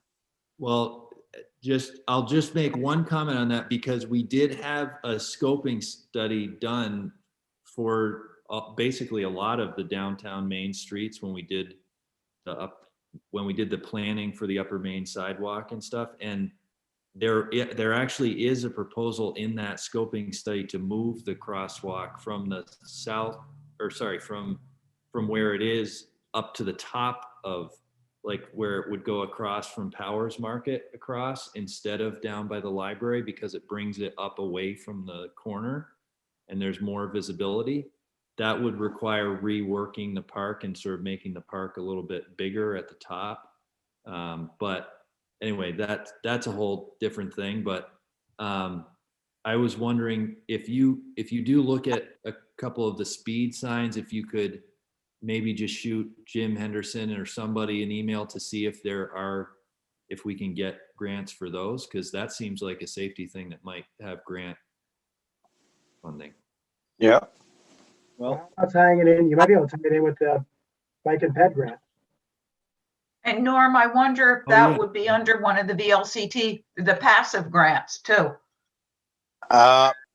Maybe. I would think that would be a stretch for a passive grant, because that's usually stuff that improves our safety, Your safety, okay. or a village employee fire, Yeah, stuff like that. I But, was just thinking from the aspect of village liability. yeah. But the bike and ped grant, that Yeah. seems like it would kind of fit in with that, depending on location. How about thinking about, we've always maintained that crossing, but it is a problem. And it's a crossing for people who are coming down Prospect Street or Mechanic Street. Students, I'm thinking primarily, that are coming to go to school. How about just requiring them to go, to go down the hill and turn right and go up to the existing crosswalk that is at just below Kevin's over to the bank, There's no way you can enforce that. Well, with you crosswalks, can you can't. enforce it by no longer having an appropriate crossing there, at least from a liability standpoint. Which actually with Norm, you can, all we have to do is take Brandon, who sits at the corner of the library, put him at the corner of by Powers and the architect and say, we're now crossing this way and pointing him that way. Yeah. So you wouldn't eliminate that crosswalk. That'll be for anybody who wants to use it can use it. But at least for school crossing, you can redirect school crossing up the road because that's the way we're doing it now. I mean, you could do that. And you probably would still want to keep painting the lines across keep the there crosswalks. Yep. because we have a sidewalk that goes across there. But from the kid's standpoint and from the school's concern about trying to have a person there, I think it's actually no longer of a distance to climb up the hill on Main Street and then go over than it is to go up and then, Yeah, no, I like that idea, Matt. That sounds actually like a great idea. So I have another idea. And I know Mark will be very familiar with this idea because his wife Laura and I worked on this for several years, but there are grants right out there now for safe routes to school again. Oh, And we did a lot of work on that and the school did it, to make crossing safe. And we concentrated more on the crossing past the bank, across Bank Street to the school by the doctor's office. Yeah, Laura, we tried to get that coming down from Hawks, and remember you and I, we were doing that. Yeah. The upper, we lost the last grant though, didn't we? We lost the last one, but we got the first two. Yeah. So Yeah, no, that's a but great what idea. I'm saying is this doesn't all have to be village. I No, mean, you're right. we're really concerned about the children, as we should be. But, I mean, I did it as a teacher with another teacher. And we did really well. I'm not saying I want to do that again, but I would help someone do that because it's a lot of work. Yeah, that was a good program. It was a lot of work. And sometimes the schools get funding like that more readily, it's easily available to schools. And there's a lot of funding out there right now. So Yep, it's juicy and frothy, the funding, but I just don't think that you all should always think that it's your job. I think that you want to help make this better. We all do. We don't want anyone to get hurt. But I think that we should maybe gather some other entities to help out, and do it That together. Safe Routes to School grant is for schools to apply for as opposed to Yeah, municipal. pretty much. But, again, they would come and they would say to the Board of Trustees, can we have a support letter from you? And could you walk the routes with us and let's show you what's dangerous? I mean, I just remember doing that. And you all did a lot of work on that, and Last time it was very much a marriage between the schools and the trustees, and yeah. it wasn't really the schools, Lori, it was you.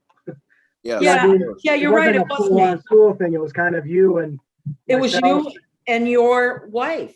Yeah, so it was kind of but you're right. I mean, I don't know if Tim would be willing to try to put a committee together, look at that, and I would certainly, help out with that like I did the last time. So, because it is a worthy, It great is. grant. Saved. It's a lot of work, but it does take a lot of hands to get it done. we got very close to about $350,000, I think, Yeah. on the project, Yeah. Yep. which would have brought sidewalks down Asbury and all that. And then we lost that, and then the funding disappeared, so we really couldn't reapply for it. But But we did have we did receive a lot of funding and we made a lot of changes. So, Yeah. and we have since upgraded a lot of our feeder sidewalks, down that way, and so Right. maybe that's all good stuff. But We don't have busing, so, I mean, I think we're unique in that way. Is that Yeah. there's- Right. We're a walking community. We're We're a walking. Right. school community. So that's one of the reasons, Aaron, why we got so much funding, is because we don't have buses, and I don't know, it was not easy. It was a ton of work, but we were able to secure a lot of money. So, I mean, I've saved everything that I did. Of course, a lot of it's getting old now, but I'm sure there's still some thoughts and ideas in there that could be useful. I think it's helpful to have that stuff.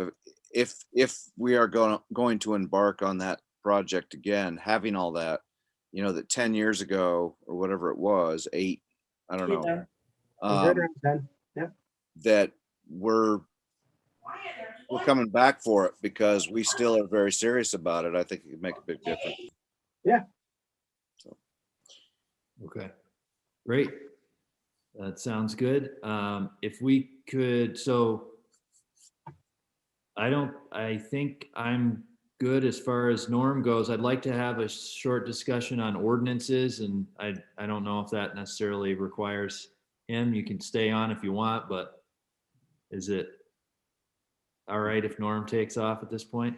Okay by me. Okay. Thank you, Norm. All right. Thank you. Good night, buddy. Good night.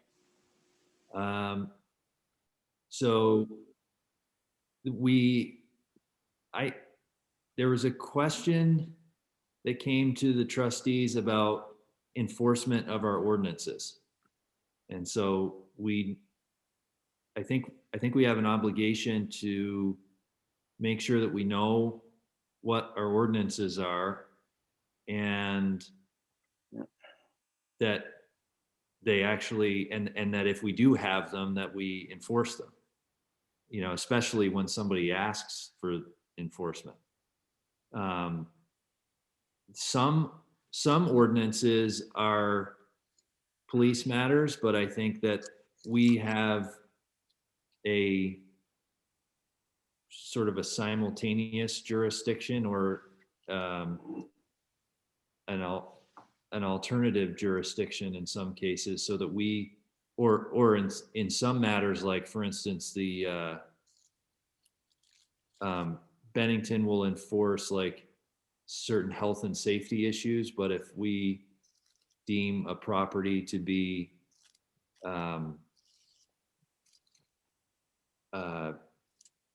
like a hazard or something, or like a health and safety issue, that on our own, as opposed to according to their book, which is like it has to be trash outside in the lawn or something like that. If we feel it to be not kept up to our ordinance, that we would be the ones to go to try to enforce that.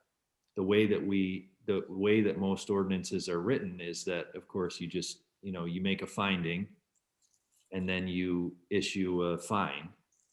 I'm not saying that we go down there and, like a Breckenridge and form a posse and eject somebody from their property, but you just write a letter. It says they're in violation, and that if they don't correct the violation, that we'll start issuing a fine, and a lot of them can be done on a daily basis. And then when they get racked up enough of a fine, then they decide to either change the condition, or you then would have the opportunity to go to court, which is not super helpful to the homeowner, because that's such a long drawn out process that results in a court proceeding, which that doesn't always go anywhere either. But I do think that we have to have that. So we've been talking about adopting uniform ordinances, but we're kind of caught in the middle at this point, I think.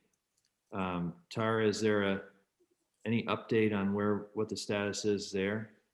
Yeah, I apologize because I have been very busy in the past couple of months and I haven't gotten you guys what you need.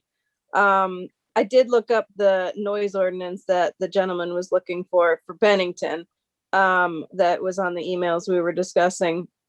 I don't know if it pertains to exactly what he's concerned about. But Bennington does have one that we can fairly easily adopt. I am committing right now to sending you guys at least 5 that we can just look at and approve at the next meeting. That will be straightforward, easy, and up to date, and relevant to what people are asking about right now. So like animal noises, other noises, solar, things like that. I just honestly have a billion things going on, and just didn't get to it and haven't gotten to it. And I apologize for Tara, not. you've gotten to that stuff before and handed it to us, and we haven't dealt with it. Yeah. So don't feel Right. At some point, we had a couple that we had in hand in person. And I think after we said, yeah, let's just go ahead and pass them, the next thing was to get them transcribed into a Word document so they could go to Rob Wilmington or his organization, because he's retired now, to get the next steps done. And we just didn't follow through on the next steps.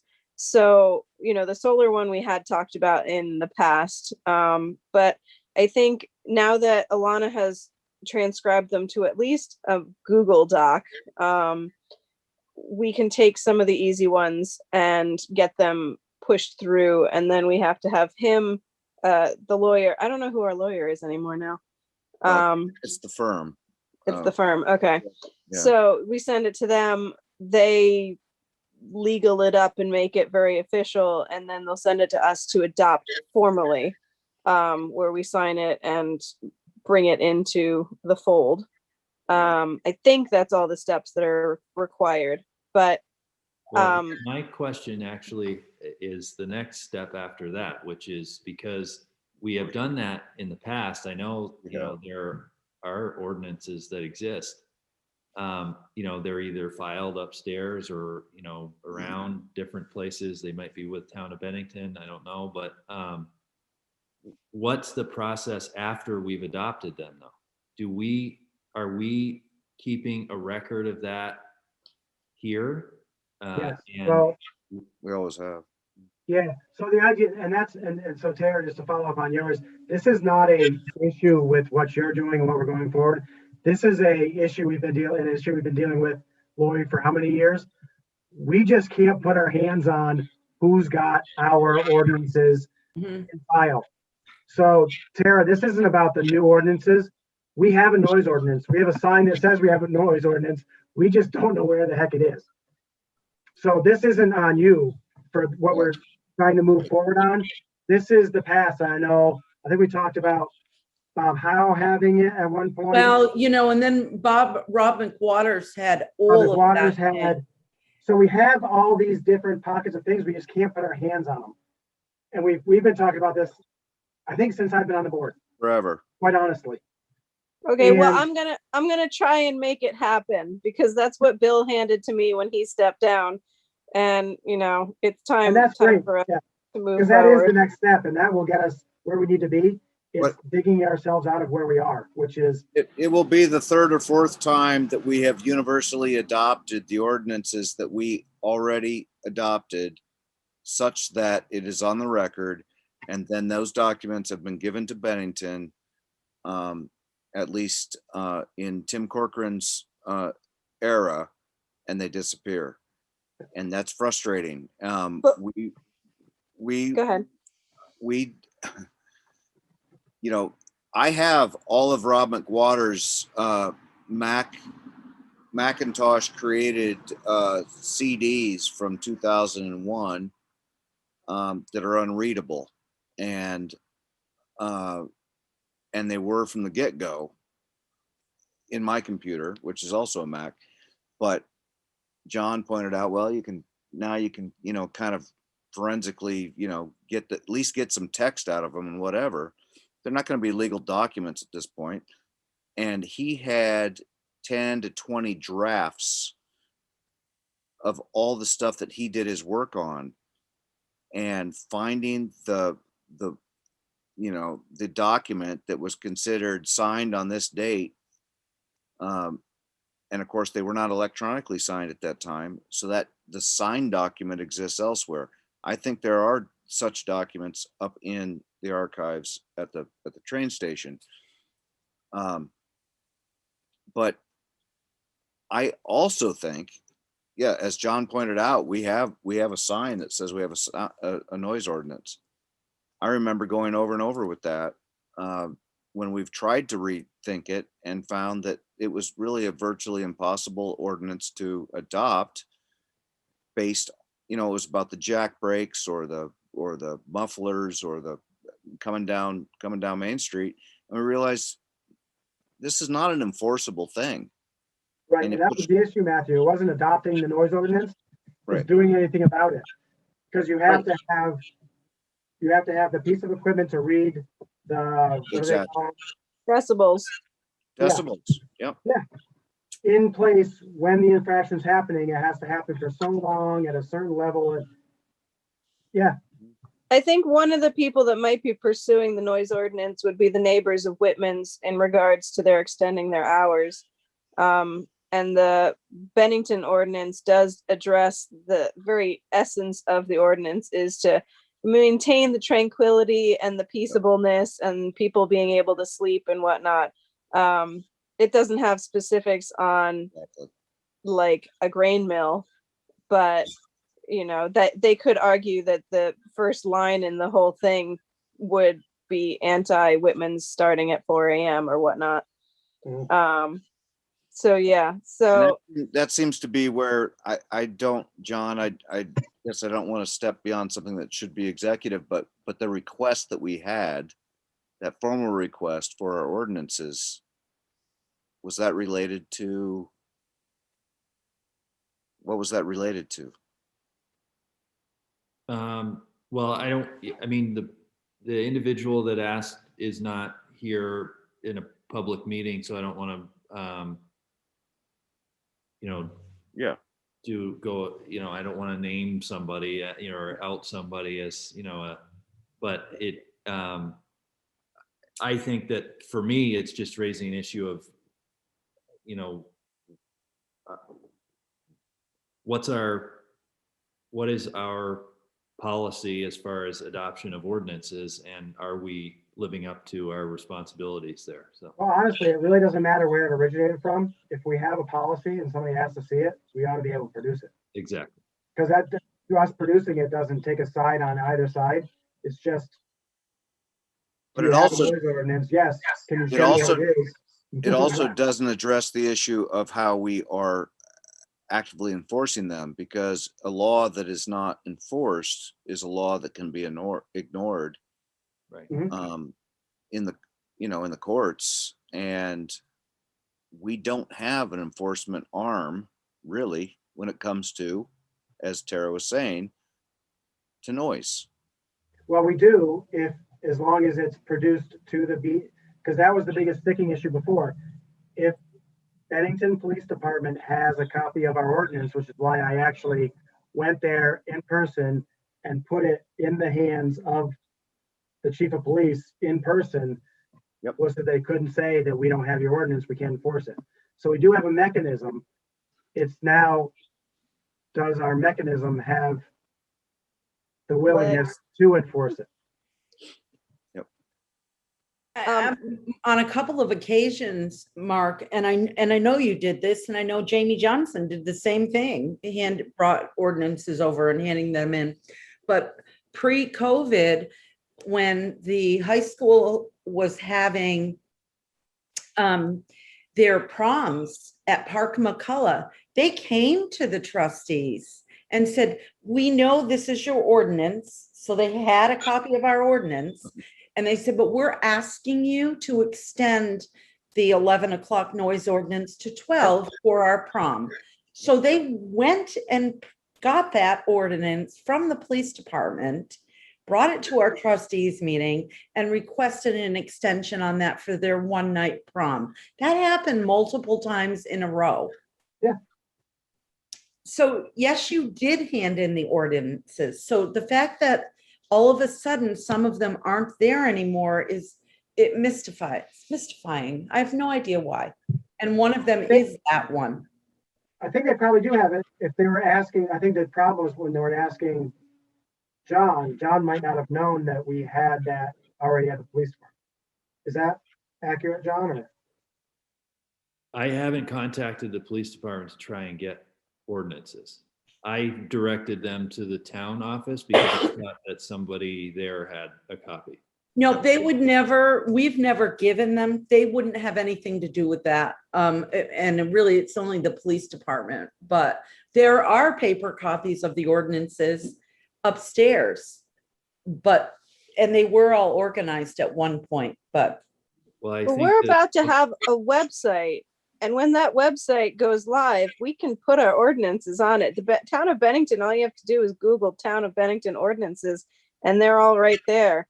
It may be the empty one without a signature at the bottom, which I'm looking at right now, but it lists everything that is adopted. And as soon as we do start adopting new ordinances, if we want to put the old ones in, we certainly can. But all this stuff can go right on the website for North Bennington, and then they'll be readily available to the public and to the police if they need it.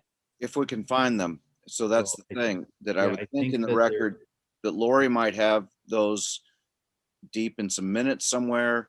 I think they do exist in our archives up at the top of the train station. Those were a lot of that stuff was really put together by Allison, as I recall. Yeah, that's correct. And they're there, that stuff is there. We need to go find it. But I have done that before and not found some things that I was looking for.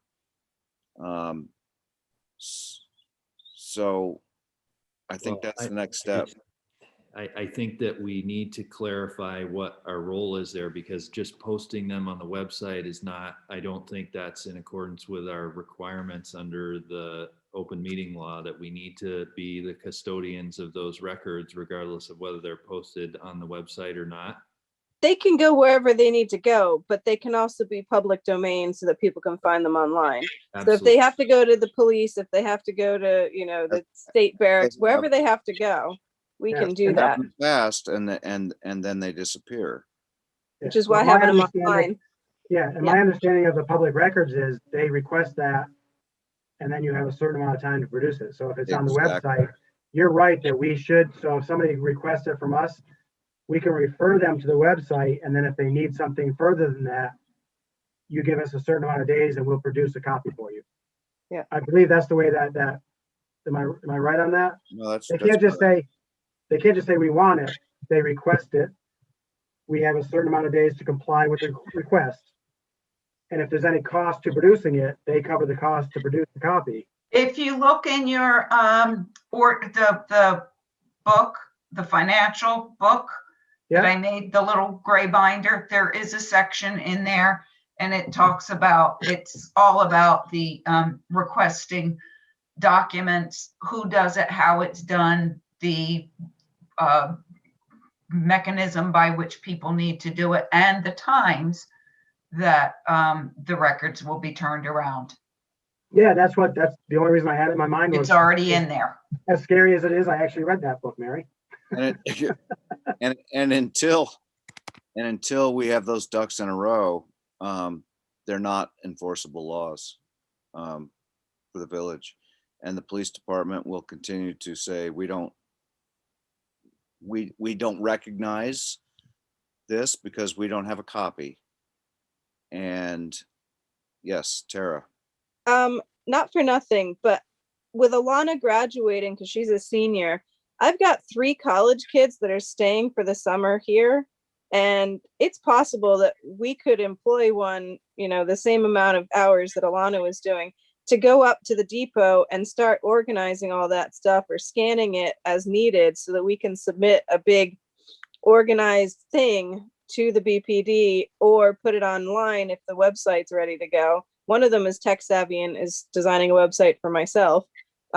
So, there's a possibility that we could pull in a college kid that's ready to do that grunt work, and get through all that stuff and get it done so that we have what we've already established as ordinances in the system. And then we can adopt all the new ones based on the town of Bennington ordinances, which is what my project is. Well, the problem there is that I don't think we can just give, I think we have to do the work. I think John or I or someone else who, I don't. Going through the archives. I'm okay with like a supervised situation, but not an unsupervised one in that, but I mean, it would depend on the person and, if we established a relationship, I guess, but I just know that we all have full-time jobs and a lot to do. So having an extra set of hands, can kind of motivate me at least to get things done. I could commit to an afternoon or two up there with someone else and trying to find some of these key documents, but I don't want to mess it all up because Allison, so the level of organization that she might have done was maybe to get stuff together, in a temporal way. I don't think she was breaking stuff down like, oh, these are signed and ratified ordinances and those go here. But she's got it in, the stuff is put Chronological. together. The other thing is, last time I was up there was stuff every which way. And on my long-term list of things to do was to somehow get up there and actually recycle. There are boxes and boxes and boxes up there that we do not need. You do not need to keep some of these records perpetually. I agree. And I think we could perhaps tie it in, Matthew. If there was a day you were there, I would go there too and start my kind of project. So there's different levels of concern up there. So there are documents up there in the 1700s that are pretty interesting from an historical standpoint. There's clearly a lot of noise and trash that shouldn't be there, but not any one of us probably are in a position to determine what's pertinent or what's not. And in some ways, I think that ought to go into another pile of, all right, well, this is posterity stuff and whatever. We don't think it's important today, but it's documentation pre-digital era that might be important historically. Then there's just finding these things in the last 20 years that have been generated that demonstrate that we have done done what we were told to do, and filed them where we were told to file them as a documentation that there are documents missing in the places where we know we sent them. And right now we have Lori and Mark, myself, and previous members who attest to having done the right thing with those documents. And that goes back to Bob McWaters, who would do that too. And yet they seem to not be, at least in their final destination, which is the important place they need to be, because we are relying in many cases on the Bennington infrastructure to enforce these laws on our behalf in the situations where we pay them to do that. It's very frustrating, but and it does mean, it attests to the fact that none of us are paid employees of the village North Bennington, in the sense that there's not a point person, there's not a manager, there's not somebody who handles these situations. We handle it as we do it, and Lori does her best, and everybody does their best to try to get this stuff in the right hands. And it seems like a great opportunity for others to exploit that. But yes, we should get up there and, look, I've got many historical documents from Bob and Waters that go back to the 1900s, 50s, 60s, 70s, which are just derivations of these various ordinances that they passed in the village. None of them are pertinent today, but if we could find them in the sense that they reflect the way we feel about it today, we could readopt them. That's all we would have to do. And then resubmit them to the appropriate places with signature, and then I imagine they would disappear again. But They can't do that.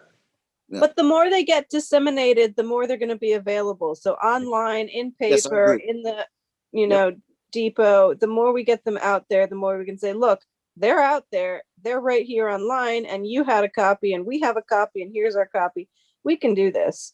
yep, I just want to, I guess I will note for the record that I respectfully disagree with that opinion. Okay. I just feel like we can't rely on dissemination or the knowledge of a trustee to have our documents, that we have an obligation to keep our records, and that if someone requests it, that it needs to be produced. And it doesn't matter, if all of the trustees were to pass away tomorrow, they would still get the document because there's a place that it's supposed to be, and and whoever is requested the document can get it from that place. Yeah. Isn't that the beauty of the world we live in today, is now there's a digital footprint for everything? yep, Well, the thing now is, when we do this, we do it online. We send it to Bennington PD, CCing this person and that person, and then there's a digital footprint of everything we've done. So, no, I agree, John, and I'm not too sure that Matthew was saying that we should rely on just the word of the trustees that we passed it. I'm not sure that's where he was going with that, but I agree. We need to, and I think we've talked about it before, and we always get so close to the point and then it kind of loses its fizzle and we move on to something else. But yeah, the next time we do this, it needs to be, whether it's certified mail, a legally signed document of receipt or whatever it is, but we've got to figure out what we've got. We've got to figure out where we're going to put it, and we've got to figure out, whoever we give it to, that there is proof of receipt. and more importantly, we have to enforce it one way or the other. If it's Yeah, not, and most of the ordinance would be enforced. The only enforcement mechanism we have for most of them is police enforcement. We have very little legal rights of our own. We can take it to a certain point in that we can implore people to clean up their yards, or we notice this, can you please address this? And we can implore people to do so much. We have very little legal clout to enforce anything other than letting our lawyers deal with it or the police deal with it. Well, that's our method. It's not, Right. I know exactly what you're saying, Mark, and I agree with you, but in some ways I feel like we actually are the ultimate authority, and we have the power, under our charter, to enforce everything basically. But the end result for the person complaining is that there's little we can do, because like you said, our option is to send a letter, find them and to be in violation, issue a fine, and then sue them if they don't pay their fine. So that is, we absolutely have the authority to enforce by doing that, but that's not really satisfactory to most people. Because it takes forever. And I think what both Matthew and Mark are saying, and what I've said in the past, is you're right, John. We need to be able to put our finger on an ordinance. But the reason why they are hand delivered to the police department is because they would always say to the resident that complained or whatever about the dog or the people or the noise, we need your ordinances so we can enforce it. And then when someone goes to get the ordinance isn't there to enforce. So Yeah, I've been doing this for 30 years and, I've seen it all and I can tell you where those documents were upstairs, but there's so many people upstairs involved in all of that paperwork. It's a disaster now. And, everything was labeled ordinance, 72, ordinances, 81, and labeled that way. There's a lot of cubby holes up there. If you haven't been up there, there's boxes and boxes and boxes of materials. So it's there, but we can't lay our fingers on it. So, I mean, I can tell you more about what kind of a container they might be in, or they were placed in, or how the labels were attached, and might make it easier to find. But the last time I went up there to look for something for the school board because it was village related, I was just sick at what I saw, because we cleared out 2 of those rooms and we just put things in. We spent a lot of money on binders and labeled them and put them in order, and it was a disaster. So, I don't know why. I don't know who's up there. That's a big problem. And who's allowed up there, or what they were even looking for. There's a really big section up there of North Shaft Lions materials, dice and things like that, because they said, we give you money for your park. Those big gambling fundraiser things they used to do with the dice and the, you know what I'm talking about. There's boxes of that stuff up there. Once Joyce Scary and Susie Moore asked the trustees to put them up there, they were put up there and they were allowed to place it up there. So what I'm saying is there's just some of these places need to be off limits, and how many times can you organize it and have it go back into such a state of chaos that you all can't do what you need to do. Well, if you want, if you want an area that can be for filing those official documents that is secure, then we can certainly approve the money to, create that. Yeah, I know Mary and I, this happened to work out okay for us. Mary was doing the audit. Mary asked me for certain sections of certain years of invoices. And so I knew where they were. And miraculously, they were there, weren't they, Mary? Yes. This time they were there.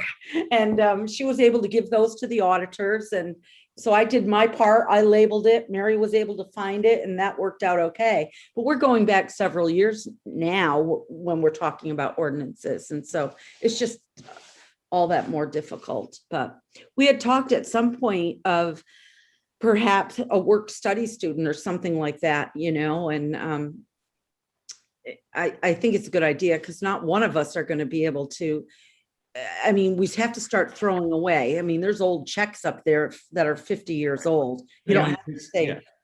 I'm not saying this is thermonuclear war here. It's just, that there's a lot of stuff up there that if we just scan it, we're good. There'll be a record of it.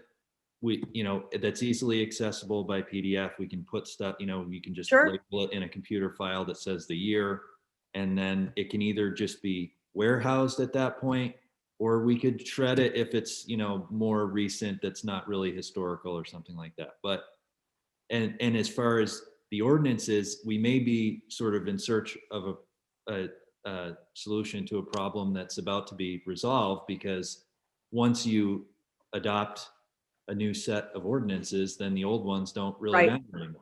So the problem is we're right in that middle place where it's not historical documents that we don't need to worry about, but it's also not modern enough so that we can just grab it from the computer. It's like right in that difficult area. So I'm sure we'll resolve this, but I just wanted to bring it up. I'm sorry it took 45 minutes, but I do have one more thing with that. Mary, you often, or I think you see Chris Damon or talk to him more than any of us. Is that? Yes.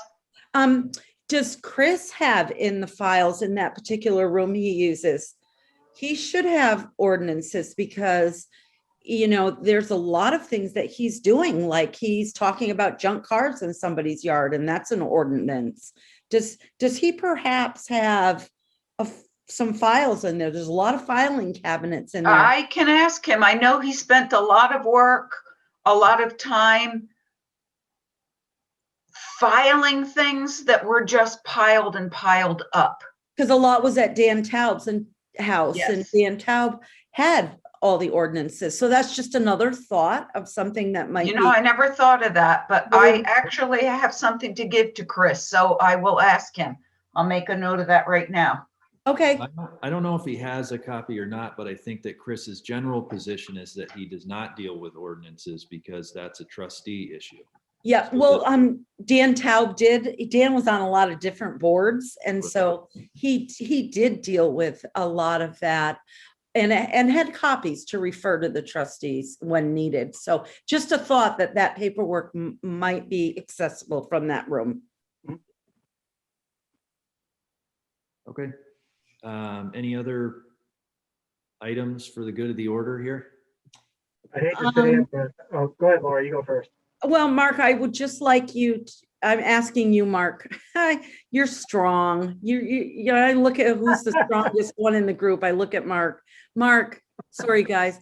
Would you grab the big boxes of annual reports there when you walk into the depot? Oh, John's right there. We need those for the meeting on Saturday. John, I think you probably can see them from where you are. Oh, They're in boxes right there on the shelf. Well, I'm planning to do a couple, be early to bring chairs over and stuff. So you're just saying grab them on Saturday morning or grab them? Sure, yeah, just make sure they're at the site, because if people do come, I'm sure they don't know where theirs is from March, but they're right there in a box, Yep. 2 boxes. Yep, I see them right here. Yep, I set them in there to get them out of my car a couple months Oh. ago. I'm sorry that I was absent, but you guys are all thinking that maybe there's some documents in Dan's in the zoning room. Yeah, it's a good idea to look there, because Dan used to keep a lot of ordinances there. Definitely, so- that's, and that was a mess. Before Dan, during Dan, after Dan. That's always, that room's probably got some treasures in it and with respect to what we're looking for, so. Yeah, and Mary said that Chris has been really diligently working on filing things, so it's a possibility that they might be. That's the one room up there that has a lock on it. Yeah, it's the only one that has a lock, Yep. so. With respect to those other documents that are on the other side, we probably should have a, we talked about this when we wanted to offer that room up to the VAE, the other room. The east side, that we really need to put a door on that, and I think that just has to happen. When you go up those little set of stairs where John Traver's office used to be, so when you go down the stairs in that same section, there are 3 cubby holes with doors that open, and you can climb right in there, and there are box after box after box of I know. stuff, so, yeah. Both up above and down below. Yep, There's stuff, file cabinets. yeah, Up so there above is does what- need Yep. lock, yeah. But anyway, Mark, go ahead. All right, I'll make this quick. One, I sent out an email a few weeks ago about the library and their request. I wasn't sure if we were waiting to talk about it tonight, but it's a real simple, they're looking for 2 hours on May 22nd. It's basically a kid appreciation day. They're gonna hand out little packets to the first 200 or whatever kids that show up. They want to do it at Lions Park. They don't really need anything other than the use of the bathroom for the people that are working there. Kids basically come up, they give them their package, they go away. And then the police may also trying to think of the name of the program, Popsicles. They have a ice cream truck that they hand out popsicles and ice creams to kids as they come. So they're going to do that the same day. It's 2 hours. They're going to do it right out of the parking lot at Lions Park. I I'm not sure if you guys got that email that I sent y'all to read through what they were gonna do. I assume that was a no-brainer. They sent me a copy of their insurance, and as long as that's okay, I'll send a copy to all of you of the insurance. And then I'll send them an okay, go ahead and do it. Sounded like a no-brainer. Yes. There's probably You're a good. ball game. Which is fine, you know what? If it's Fine, right? set up on the basketball court, they'll find a spot. We'll put them next door. I'll mention that to them if there is. We'll I make- found the schedule. I'm happy to look. Well, I'm gonna get a hold of Jeff Metcalf and get that schedule too, because It's The other thing online, actually. You can look online and you can Oh, you don't have awesome. to look through all the ages, but you can just look at the days and times. It's really organized, actually. oh, yeah, it doesn't surprise me. The other was, Lori, you sent me our friend from, I can't remember his name now, Bill or something Bill from the state Strucker. board.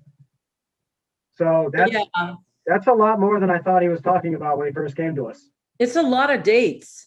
He's got 1, 2, 3, 4, 6 weeks that he wants to do full week camps, and then another 1, 2, 3, 4, 5, 6 day camps.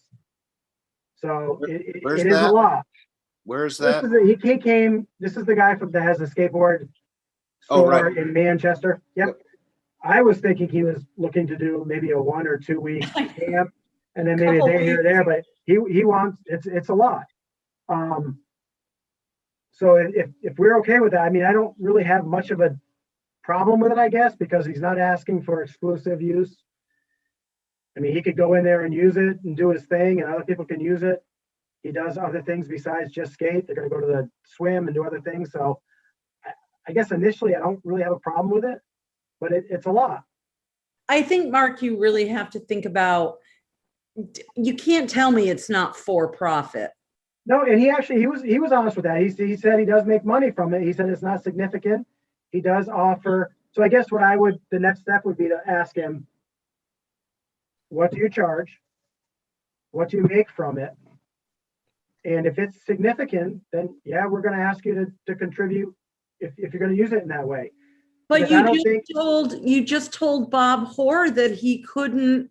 that was do- different. That was alcohol. And I don't think our policy is we do not let for-profits. I think our policy is if you're a nonprofit, we'll let you use it for nothing. If you're profiting, I don't think we have a specific written. If you're profiting, then you share the profit. I don't know. Then, okay, if I'm wrong with that, I'm good. I'll call them back and say you can't do it. I mean, I don't have a skin in this game at all. I don't want to not do these kinds of things. As you said, these parks are there for people to use. They're not there for just to look at, but I think it's a slippery slope, and maybe we need to redefine where we're at with that stuff. But we also told Rob,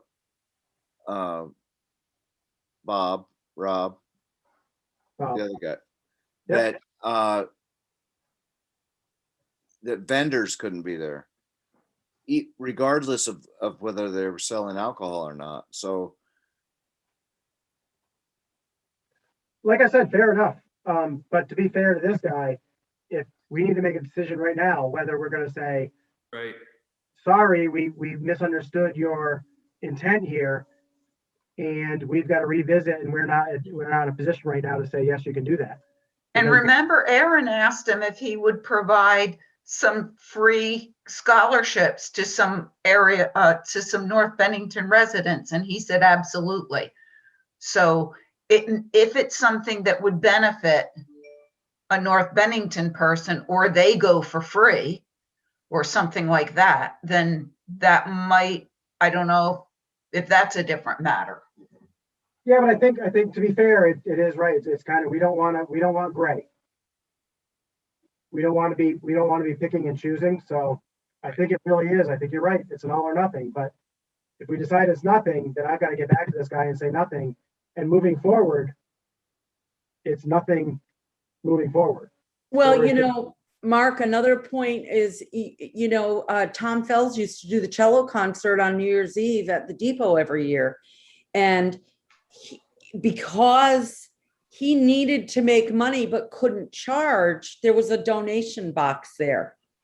So if you leave a donation, that's fine, but you can't charge because it's a village building, and the village think- policy says you can't charge.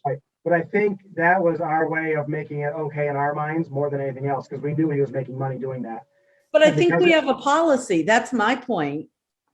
But Don't we? is it in the policy that you can have a donation bucket, but you can't have a set fee? You can't charge for entrance. But yeah, but what I'm asking is, I agree with you. I remember that. And it Yeah. was great. I think it was great that we did that. I agreed with it. But is that what it says in our policy? Is, because all this guy's got to do is say, we can't charge you, but you've got to leave a donation, and this is the suggested donation. So, Yeah, right, exactly. is- So yeah. So, I Did we mean, have those Y camps? Did we have a Y camp last summer using Welling Field? Well, What's so the name? here's the deal is so then we're getting back into the nonprofit versus profit, right? Okay, Because right.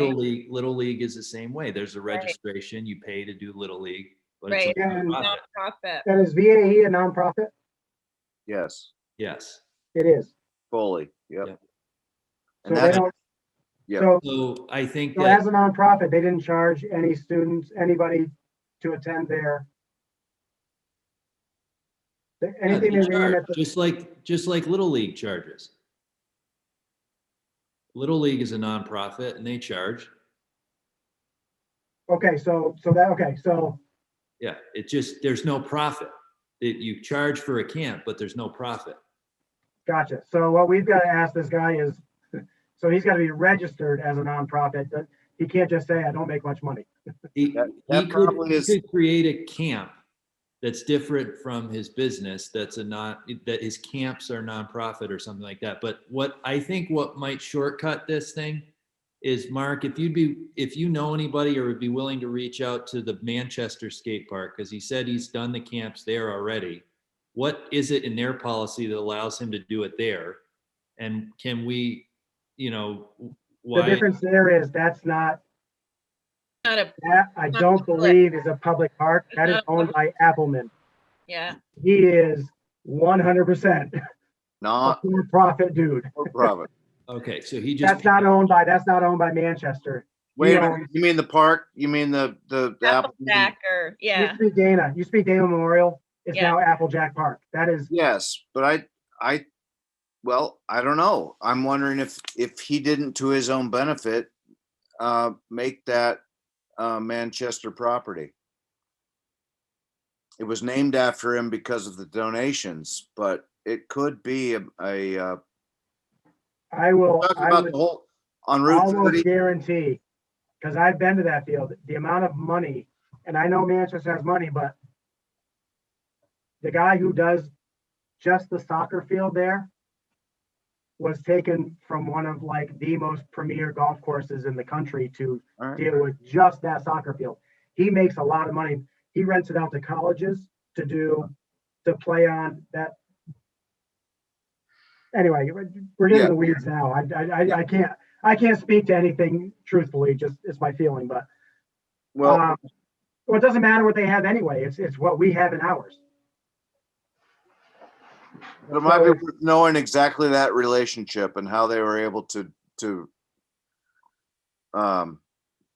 set that up, because in everybody's mind, that is Manchester's recreation park facility that's used by everybody. I mean, Yeah, by but they may schools. well just have it in their thing that we allow for profit. You just have to rent the park out. That might So- be their policy. They might not care if you're making a profit as long as you give us a kickback. Right. But I can't speak to that. But don't- again, it doesn't really matter what they have in theirs. Yeah. It's what we have in ours. And if we're gonna turn one, you're right. If we just told Bob that he can't have vendors and that's a for-profit, I'm not disagreeing with that. Then we've just got to contact this guy. He's got his first one, June 14th. June 11th is the first date he's got. Yeah. That's a month away. So if we I decide recall- that we can't do this, we need to. Just for the record, I do recall having some concerns about this in our last conversation with him. Oh, we were very non-committal. You're right. That was like, wait a minute, you're talking about running in the same way that I did tonight with that was unclear, and I don't think we committed to it. And if he's already committed to doing it, that's kind of on him. I mean, Oh yeah, no, I'm agreeing with you. I'm just saying that to be fair to him, you're absolutely right. We did not commit to anything. We asked him to follow up, and to be honest, he just followed up. That was 2 meetings ago. He just followed up, what, 3-4 days ago, Lori? Well, I think it was I think it was last month. It was just, we had that special meeting. So Oh, we had a special meeting. Right. Even so, I mean, Yeah. I don't feel bad either way we decide on this. I really don't. I mean, and I think you're right. Being consistent is important, and we were very non-committal. So I've got, like I said, I don't care either way. I just think we have to get back to him. And it would be, and on the other hand, it would be an incredible opportunity for lots of children. no, You know, that's what's We've killing had me. very little to do in the last year, so. Yeah, I But I agree. don't want you to get yourself in a situation where you said no to Bob and yes to Jim and no to Pete and yes to John, you know? John, what's your take on this? I don't think I can support a for-profit, use in that way. I Even- think if he wants to create it as sort of as a nonprofit situation, then that would be different, because I think we've always followed that as a policy, is that we don't allow for-profit rental, essentially. And I think we need to stick with that, even though I think the essence of this thing is in the public interest. And I think we all recognize the need for this, but if we open the door to just any money-making enterprise, just reserving the municipal land for any purpose so that. Yeah, I think that's the gray area with this though. He's not asking to reserve it. He's basically giving us notice he would like to use it. He's not asking for exclusive rights. He's not asking to close the park. He's not saying nobody else can use it. It's kind of like if I was a tennis pro and I went to Shaftesbury and went down there and gave a lesson and charged somebody, if somebody else had reserved that court. And again, I don't mean to be. No, I totally get you. That's kind of the way my mind is working, is that he's kind of not asking for exclusive rights to the park. Well, And if it's that's what public he's, park, doing, sorry. If that's what he's doing, then he doesn't need to ask permission, technically. He just can take his chances. Exactly. And to be honest, he said that he would not in any way inhibit anybody else's use to the park when it was there. So, I mean, and again, I hate to keep throwing little gray areas. I know it's late, but No, I think these are the weeds that we need to talk about. And Aaron had a question. I just have a couple things. I was just on the website. He doesn't have like a Bennington on it, but it's $350 for the Manchester one for 9 to 3. So is that for the week? that's a lot of money. Is that for a week or for a day? That's for a week. Okay. Are these just one day? No, so he's got 6 week-long programs and 6-day camp programs. So yeah, 6 are just a one-shot deal, and then the other 6 are full week sessions. Basically think 2 a month for 350 is June, right. July, and August. I think 350 is right in line with all the other camps that I've looked at for that amount. Yeah. No, I know, but I thought he said he was not charging a lot for them. No, I mean, I don't think it is either. I mean, that's what you're gonna pay. I just Well, got when you, like $100 or something. That He it was, didn't say that he was depending on how not much he's charging a lot. He taking said he wasn't making a lot. okay, right. So I think if he's got 2 or 3 Got guys that does it, and he's paying them, plus right. otherwise, you know. And I mean, I how don't many know. kids are in each group? Are there 10 kids in each group? Is it $3,500 a week? Well, he doesn't know until people sign up. You know what I mean? So It I guess, doesn't say, so what, yeah.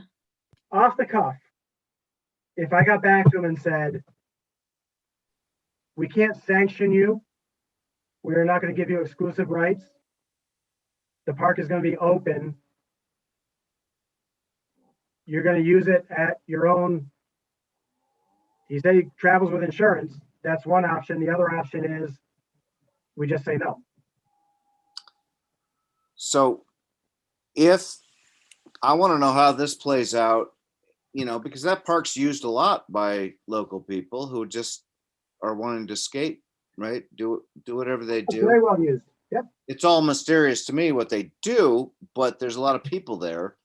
Yeah. And he shows up and he's got, let's say 10 or 5 people. How, you know, does he not have exclusive use? Because the other people are like, well, there's, you know, it's full. You know, I can't skate here. I mean, there's no way to answer that, to be honest. That's the concern. Like, So I the other like thing the we can do idea of is- saying, hey, you can go there with whoever you want, and I don't even need to know what your relationship is with them. I guess the other angle is, do we say, we're not opposed to you doing this if you have a cap? So how many are you planning on bringing? Are you talking about 30 kids? Or are you talking about 5 kids?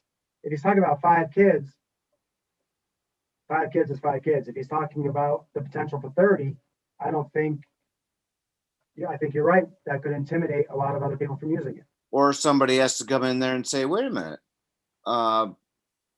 there's local people here, you want to use the park, and you're acting like you have exclusive use of this space, and then that just gets weird, right? I mean, it's, Yeah, I don't know that's not the vibe I got from him. Again, we only met him once, but yeah, I don't know. I think we spoke. I think we've probably gone long enough on this. I said, why don't we just let's take a poll on what we think. I mean, again, I have no skin in this. I really don't. I totally Preference understand. one way or the other. I just really want to get back to him. So I guess the things are numbers. If we are going to say okay, we can always say too that we can't sanction this. We're not going to police it. So if you show up down here, whatever, but I mean, that's kind of almost a backhanded, yes, you can, which I also don't agree with so much, but what are we going to do? So I don't know. What do we all think? John, you look like you're in heavy thought on this. Yeah, this is another one of those things where policy would help, right? I mean, because I mean, I really still feel firmly about that. I think we should stick to allowing nonprofit use, but not for-profit use. But then on the other hand, like there's some pretty large nonprofit entities, and there should be arrangements that they make. You know, it's not, if somebody wants to show up and do a camp on public property, they probably should check with somebody and sort of clear it, you know, even if, so he's doing the right thing by asking. Except he's not nonprofit right now. He's not 501c3. Yeah, but he didn't claim to be. So he is doing everything Yeah. right. I get that. I got no fault with him. He's asking. It would be nice to offer that. It would be nice to offer, those camps. It's my carbon monoxide. I had to unplug it. I'm not really. You're not dying. Your lips aren't turning blue. That's good. I don't know. This is Okay, awkward. we have to know tonight though. I don't feel good about leaving this meeting until I can get this guy. I have to say, I don't feel good about like saying they can, I don't know. I don't feel good about saying they can use it because we can't tell them not to. I don't know. That feels weird to me. You know, like you can come and show up, but Because we can tell them not to, because they came to us asking for permission. Unfortunately, sometimes forgiveness is better than permission. You know, I mean, that if they had just showed up there and they were The doing problem their is he thing, reversed that and asked for permission first. He screwed up. well, Just kidding. Yeah. create a nonprofit, offer scholarships to local kids, and then do your thing, and probably still not with exclusive use of that space. And I think that would be okay. But I think I hit the, those issues, but He could offer free clinics, right? Potentially yeah. to like get people interested, and Um, that would be okay as long as we weren't charging, as long as he wasn't charging money. Yeah, but I'm pretty sure that's not. but he's not going to do that solely, Right. unless he recognized that as a business model that, okay, I could come down here and get people interested, and that would help his business in Manchester. But, All right, so let me offer this, just so we can move on. all right. I will contact him and run a few things by him, tell him our concerns, and say, if you're interested in trying to form some kind of a nonprofit where you could still charge, but show you're putting that money back toward whatever. If you form a nonprofit, we would be willing to relook at this, and just get a feel for numbers and things like that. But tell them, as it stands now, it's just, we just can't find a way to make it work with our current policy. I mean, does that make everybody feel All right. comfortable or no? No, I just, one thing I'm throwing out there moving forward, and maybe we don't want to switch anything, but would it make sense to moving forward, think about allowing things that fit within the mission of the park? Like it just seems like it's confining us. And I agree, in this case, we may just want to say no, but it just seems too bad to not be able to offer it, because it would fit well with the use of the park and be something for kids to do in the summer. Yeah, I do get that point. The only thing is, the one park that actually does get a lot of use is the skate park. You know what I mean? So No, I think I agree. I agree. think it is between that and the Little League field. So promotion of any kind of activity for me, I'm always behind. But again, when we're talking about, public property, we do have to be consistent. We can't say, well, we want kids to be active, but we don't want adults drinking. Because that's what we're saying, what I mean? So we do have to be consistent. And I agree with all the sentiments. So I'll follow up with him and see, if he has some kind of an angle that would suit our mission and fit our policy. And short of that, it is, we appreciate your efforts. Maybe come back again next year when you can kind of fit that.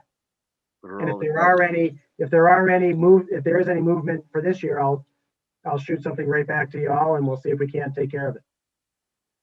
Anybody else? Tara, anybody else have, comments on this? I'm undercharging for my horse camp. Yeah. He's charging 350. I charge 400 and I have to feed my damn animals. No.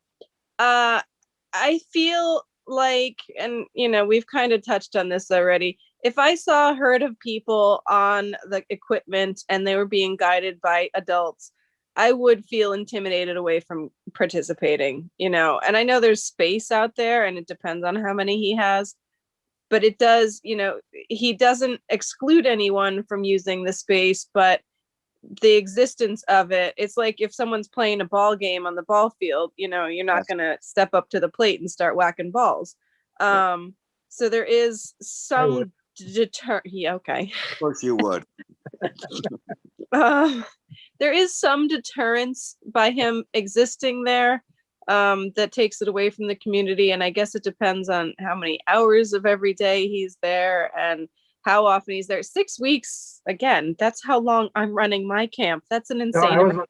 I was a little shocked when I got that email, to be honest with you. That's a lot I had of no camp. idea what he had. And he's got to be making money. I don't care how many people you're paying. He's going to be making money somehow off of that. It's not a not-for-profit, which means that the money is going into his pocket and other people's pockets. So there is that The use of issue. at the use of our public space where, Yeah. where other people can, I think that's the way to kind of come back to it. It's like, no. Oh, yeah, no, I have no problem. I can certainly justify a no answer. If Yep. it's simple, this is our policy. You don't fit within that policy. We appreciate your efforts, but it just doesn't work. It's difficult because who owns their own skate park that they're going to be able to run a camp out of? Like, not a lot. And is he doing it in Manchester? Is there a place in Manchester he's also running one? Yes. Yeah. He's And trying they're- to branch out a little bit and reach down here. Okay. Yeah. I believe that's what he said. He So does. he can make all his money up there doing it at the facility up there. And he can come down here and run camps for free. To recruit.